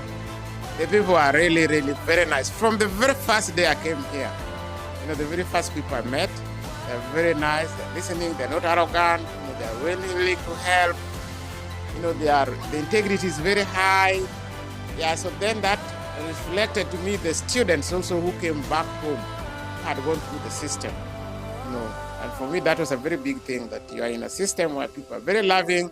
We met the lady, her first landlord, who really, was very good to her and took her in as a family, and I knew now my daughter is very safe. So I really owe this again to the people of Philippines for being nice, extremely nice people. Yeah, even this time I've come back, they're even nicer, It's a place like you feel like coming back again, I don't know whether you feel that even. My people in Kenya are not very nice, okay?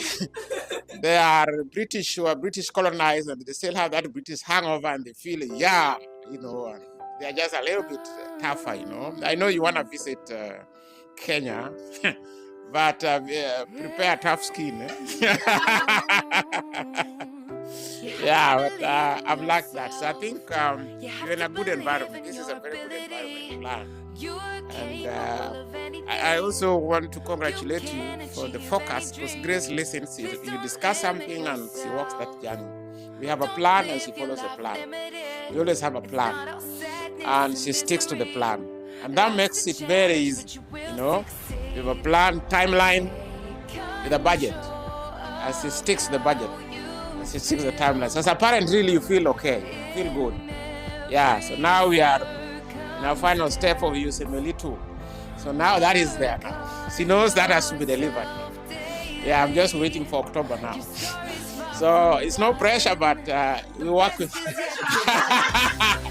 But she's really delivered the USMLE 1, right? Yeah, so, congratulations for that USMLE 1. Yeah, so, yes. Yeah. So I think the passion, the focus he has really prepared her for the journey. Of course, I've enjoyed operating with her. You can imagine doing cesarean section with your daughter. I think those are some of the moments I really liked when she came home. We were able to do hysterectomies with her, myomectomies with her. I remembered what my mentor did with me as a young medical student. And this was so good in surgery. I'm wondering, she could have made a very good neurosurgeon. When we sat there and we were doing a cesarean section, she retracts like someone who has been there for the last 10 years. Yeah, at that time it was in year 1, year 2 or something. Yeah, and she wants to start stitching for me. Yeah, so it's very good. Like cesarean section, I believe, we're even doing an internship, you're very good with them. Yeah. And so she's decided on her path, which we will support, to be an anesthesiologist, because I think everybody has their path. But being the best in internal medicine is quite something. Because for me, internal medicine is like the rock of medicine. It's the foundation of everything. Actually, a doctor who's good in internal medicine and become a specialist becomes a very good doctor. Yeah, because you understand the system. So even if you go to your subspecialty and there are those complications, then you can be able to resonate here. But that then is also resonate. I mean, you can also link this of her having made a very good presentation in pathology. Pathology is also just the opposite of internal medicine. And interestingly, I enjoyed those most during my medical school, although I did not become internal medicine internist, but I enjoyed them too. But congratulations for that. It's not an easy thing to achieve internal medicine. It's like you have to read everything. Differential diagnosis. Obs-GYN is very straightforward. It's very easy. Diagnosis is just APH, SPH. A woman is bleeding, is APH, go to theater. It's PET, preeclampsia. Very clear diagnosis. Do this and that. So I think as I know the journey ahead, still a journey, but if you continue the passion, commitment you have, and the things that they say, those are the virtues you need. It's never easy to be a good doctor, but you just keep going. But what I would encourage everybody here, have a mentor. Mentor is very, very important as you walk that journey in your field. So someone you look up to. I'm glad you're saying you look up to her. So she also have people looked up to. And even if she comes home, we'll get her more mentors. Even if she goes abroad or US, whatever, we're already looking out for those mentors. So mentorship is very, very core for you to succeed in your career. And then the focus you've had and, sharing, and you will succeed. It's not easy to be a doctor to reach like where I've reached. It's been a journey. Yeah, there are ups and downs. There are those moments, especially sometimes something goes wrong with the patient. You can feel really bad. There are moments that I feel bad. Yeah, if something has really gone to the patient, like if now you have the passion, yeah, I've had those moments too. Yeah, that I really, really don't even want to get out of the house, that the things have not really gone my way because you have that passion, you wanted to help. So after every near miss, whatever, I always interrogate, what is this that I could have done differently? Okay?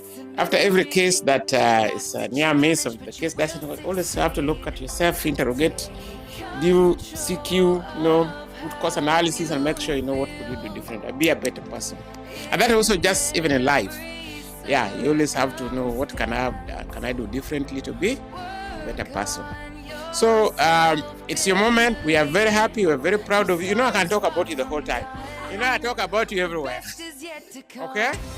And above all, I've written a book and talked about it. The book is on Amazon. Okay? So I can talk about this all the time. We are all proud of you. So we pray for you in good health. And my heart stopped beating. Actually, almost stopped beating. When you got that dengue fever thing, that was my lowest moment in her life. That dengue fever thing drove me crazy. Because I look at, we don't have dengue fever in Kenya, or if you have, it's mild. And I look at the blood counts, cytopenia, thrombocytopenia. They're so bad, like you see, she's going to got spontaneous hemorrhage everywhere. And she has not even done the final exam. I cursed why I brought you here. At the time I cursed. And I prayed almost 4 times. Every moment I would pray, I say, God, why? Why now? Why? I've helped so many people. Why are you doing this to my daughter? Why the last minute? But the good God answered my prayers. And when I saw the results changing and all of a sudden she did the exam, and told me, what? I was among the top of that exam. I said, God answered my prayer. I don't take it for granted. That was a trying moment. Real trying moment. Because that thing could go either way. With somebody having platelets of about 50, 60, as a doctor, for me, that is, you just know what that means. That person can go to hemorrhage, and hemorrhage, you can lose that person in 24 hours and it's gone. So I think for me, that was really, really tough on me. I might not have scared everybody, but a little bit. Yeah, but that was my lowest moment. Yeah. Otherwise, thank you everyone. Thanks family. Thanks Humphrey. Thanks Mama. Thanks everybody. It's a great day. thank you all for coming. Grace, we love you. We have a lot of hope in you. We have a lot of dreams. You will do our part. We always do our part. So you do your part, we do our part. We use all our connections, whatever, to make things work for you. But I know you will never disappoint. Thank you very much, Grace.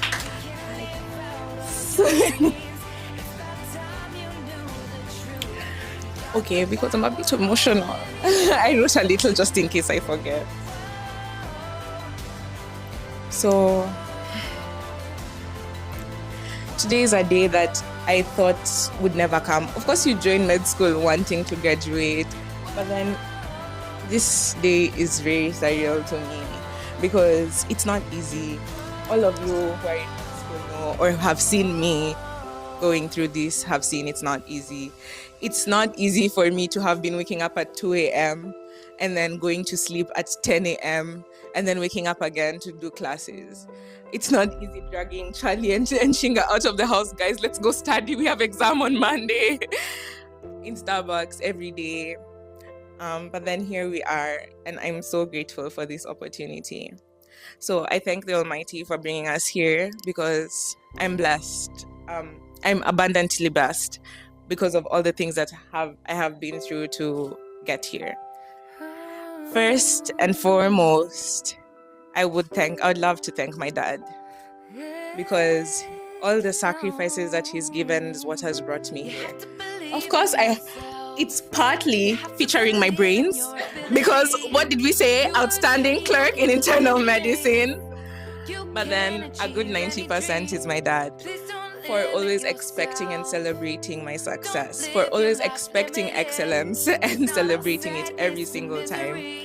I know, Daddy, that you're worried that I'm too humble with my achievements, but this family I have here, I want you to know, always make sure I celebrate, always make sure that my head swells with pride in any small situation. I might not always share every picture, but I've been taken to many a celebratory dinner simply just for passing the semester. I might celebrate a bit more internally than you, but I want you to know that my heart also swells with pride for myself. I don't think that it's easy. I don't think that anybody can do it. I know that I have put in the work and I'm reaping the benefits of this. I'm so thankful for everything that you've done. A lot of who I am is because of you.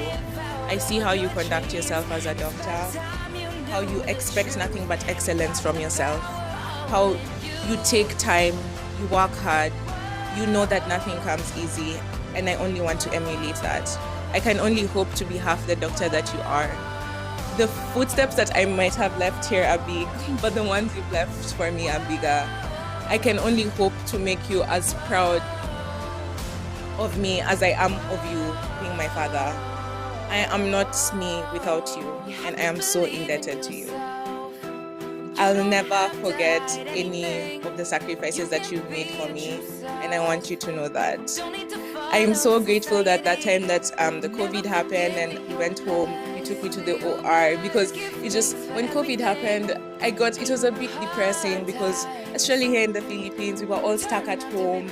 You couldn't go anywhere. Med school was online. Nothing was exciting anymore. I was wondering, do I even want to do this anymore? But then I go home, my dad takes me to ORs. Every other day he'd like, okay, tomorrow I have a cesarean section, you come assist me. And then you'd actually teach me the anatomy of what's happening. Tell me this is the myomectomy.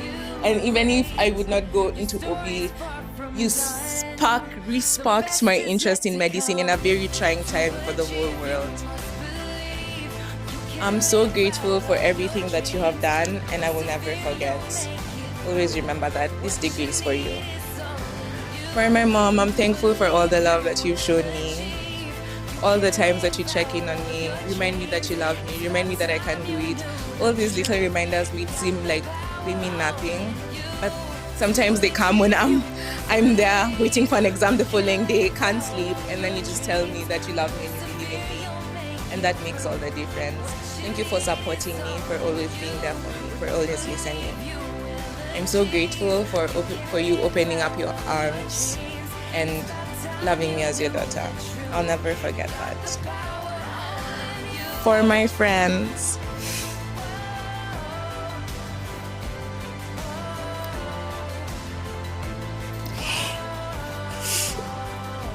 I'm really emotional when I talk about my friends, because when I close my eyes and think about who I know would take a bullet for me here, it's these four. When I had dengue, they all came and showed up for me. There've been multiple times that I felt like I can't do this anymore, and these are the people who helped me. They talk about me as such an amazing friend, but I'm only a reflection of you. I'm only pouring back into you what you've poured into me. Thank you for all the days that you randomly text me. Even if I've not replied to your message for 2 months, Chola, you will tell me, let's go for dinner or let's hang out. You'll always come and tell me. And JJ, even if you're in PGI-ship and you're done, you've graduated, every single time I'm like, I'm having a hard time. You'll be like, I'm free on Friday. And we'll go and do a fun activity and life feels okay again. And then Shinga and Charlie, when we are all having a hard time and we're like, okay guys, no met night, let's just breathe again. And we go out, we have fun, and life feels like it's worth living again. I'm a reflection of you. It's not one-sided. I'm so humbled to hear how much I've affected your lives, because I feel that I'm the one indebted to you. There's not enough words I can use to explain how I would not be here if I didn't know that I could always turn to you guys when I need help. There's not been a time when I feel like I'm alone. I always have you. JJ, salamat sa pagtudlo ko, Bisaya. Bisdak kay ko.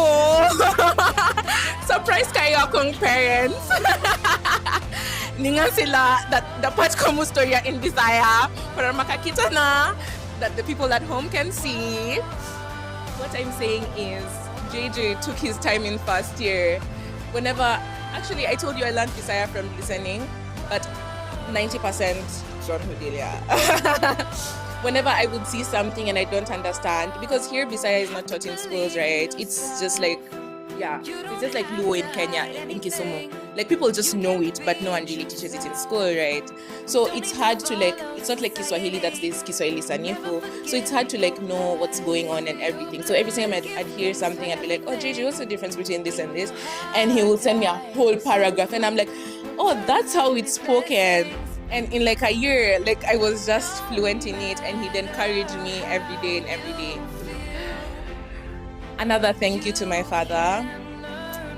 During the COVID, after having a full year of functioning at 2 a.m. to 2 p.m. and not seeing my family, barely seeing my friends, I was burned out. I didn't feel like I wanted to do it anymore, and I just explained that to my dad. I was like, I need a break, especially because I had been on overdrive since high school. It's not easy being here. It's not easy excelling. I'm not sleeping. The work that goes into who I am as a person is immense. And I had been feeling like I have been on overdrive since 2014, trying to be the best version of me. And during that COVID period, unfortunately, it broke me and I wasn't in a position to continue and I needed a break. And after the break, I showed you that I'll come back. I showed you that a break is all I need. And I'm so thankful that you understood and you supported my decision. You didn't even try to argue. You understood me completely. You understood the rigors of med school and you believed in me. You most importantly believed in me. You didn't give up. You didn't assume that I'm a lost hope. You believed that I could do it, and so I did. So this degree is for you. It really is. So I remember back to when I took a break, when I took my leave of absence in Padia, because Gigi and I were really close, we're always group mates since first year. I had to come and tell him, oh my goodness, I'm so sorry. And then he was like, what's happening? And I'm like, I'm taking a break. Right now, I don't think I'm okay. And then he's like, why would you be sorry for not being okay? He didn't think that I owed him any apology. He was more worried about how I'm doing. And I was so sad that I was letting him down. And the first thing that he thought was, is Gracie okay? And I'm gonna forever be thankful for that. Thank you for always looking for me when I've disappeared into internship so that I can have a breath of fresh air. I'm forever grateful for that. JJ, we're always gonna be friends. Whenever I think of the Philippines, I'm always going to associate it with you forever. Charlie, thank you for all the random I love yous, for all the random gifts, for all the random words of encouragement, for dragging, for all the food. We cannot forget. Charlie is quite the chef. Charlie from Zimbabwe. For bringing us food, for even just visiting my place and giving me words of encouragement when I'm going through it. Even if you're going through it, all of you have taught me the real meaning of no man is an island. You're the emulation of no man is an island. Shinga, I know I can call you in a heartbeat and you would show up. There's no time that I've needed you that you haven't been there. There's no time I've blinked my eye and said I've needed a friend and you've not shown up. You always tell me how I'm your role model and how you always look up to me. But I want to tell you that you're literally a genius. You're so anxious about internship, but you've got this. There's so much that you've accomplished and so many hardships you've overcome until this point. There's nothing that you can't achieve. To Chola, who's joining us back, the way Chola described our friendship is exactly how it is. It's just filled with laughter, filled with joy, and filled with breaths of fresh air. Whenever I need a friend, I know there's somewhere I can turn to. Sometimes both of us are so deep in med school and I'm not good with replying to texts. Everybody knows that. I've been told by my father. But Chola will even call me and tell me, no, let's hang out. And I really appreciate that. Thank you for all the laughs. Thank you for still finding me after my father introduced us that day and asking me for that 1 peso. That 1 peso was the beginning of the beautiful friendship. And you are my sister. I can't imagine. I'm so blessed to have people who make saying goodbye so difficult.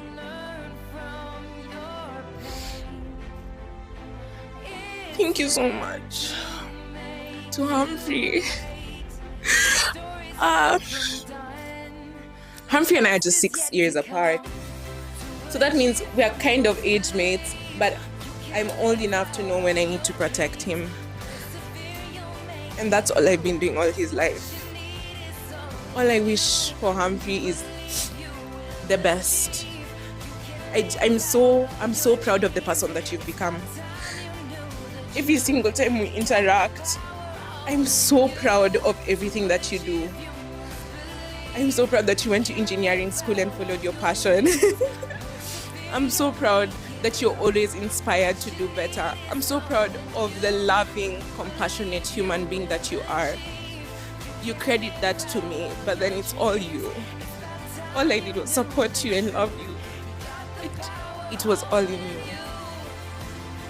As long as you can see that you're better than who you are yesterday, you've already won.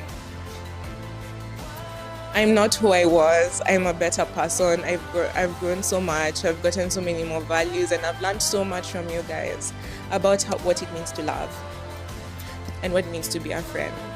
And I'm forever going to be indebted to you. And we're never going to stop being friends. I love you. You come to Kenya, do what you need. I love all of you from the bottom of my heart. I remember when I was thinking about, who would I want for my dinner and want to introduce you to my parents. And in a heartbeat, it was you four who came to my mind. In a heartbeat, I didn't think twice.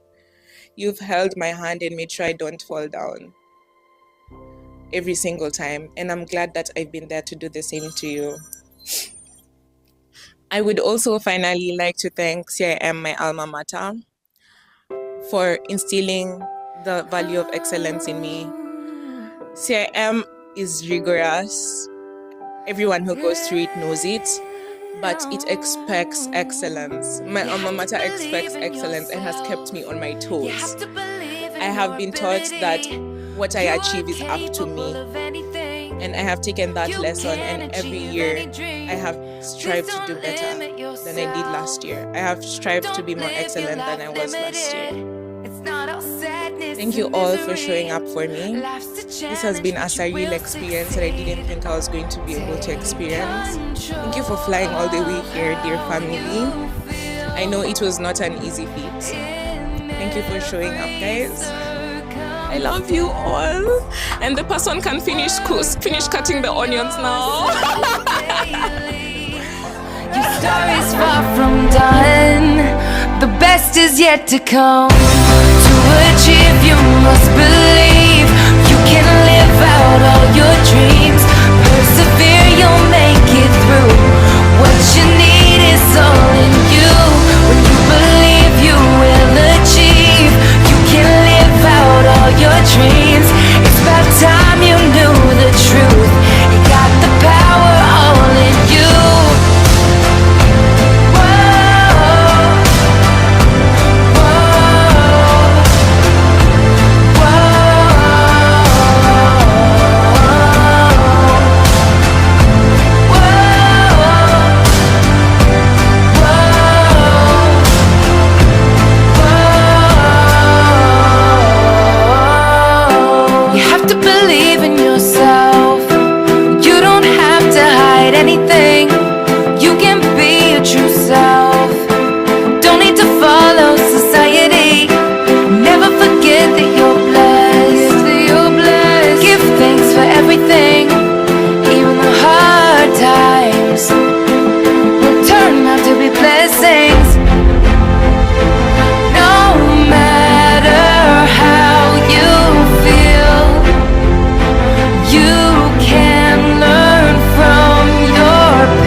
From done, the best is yet to come.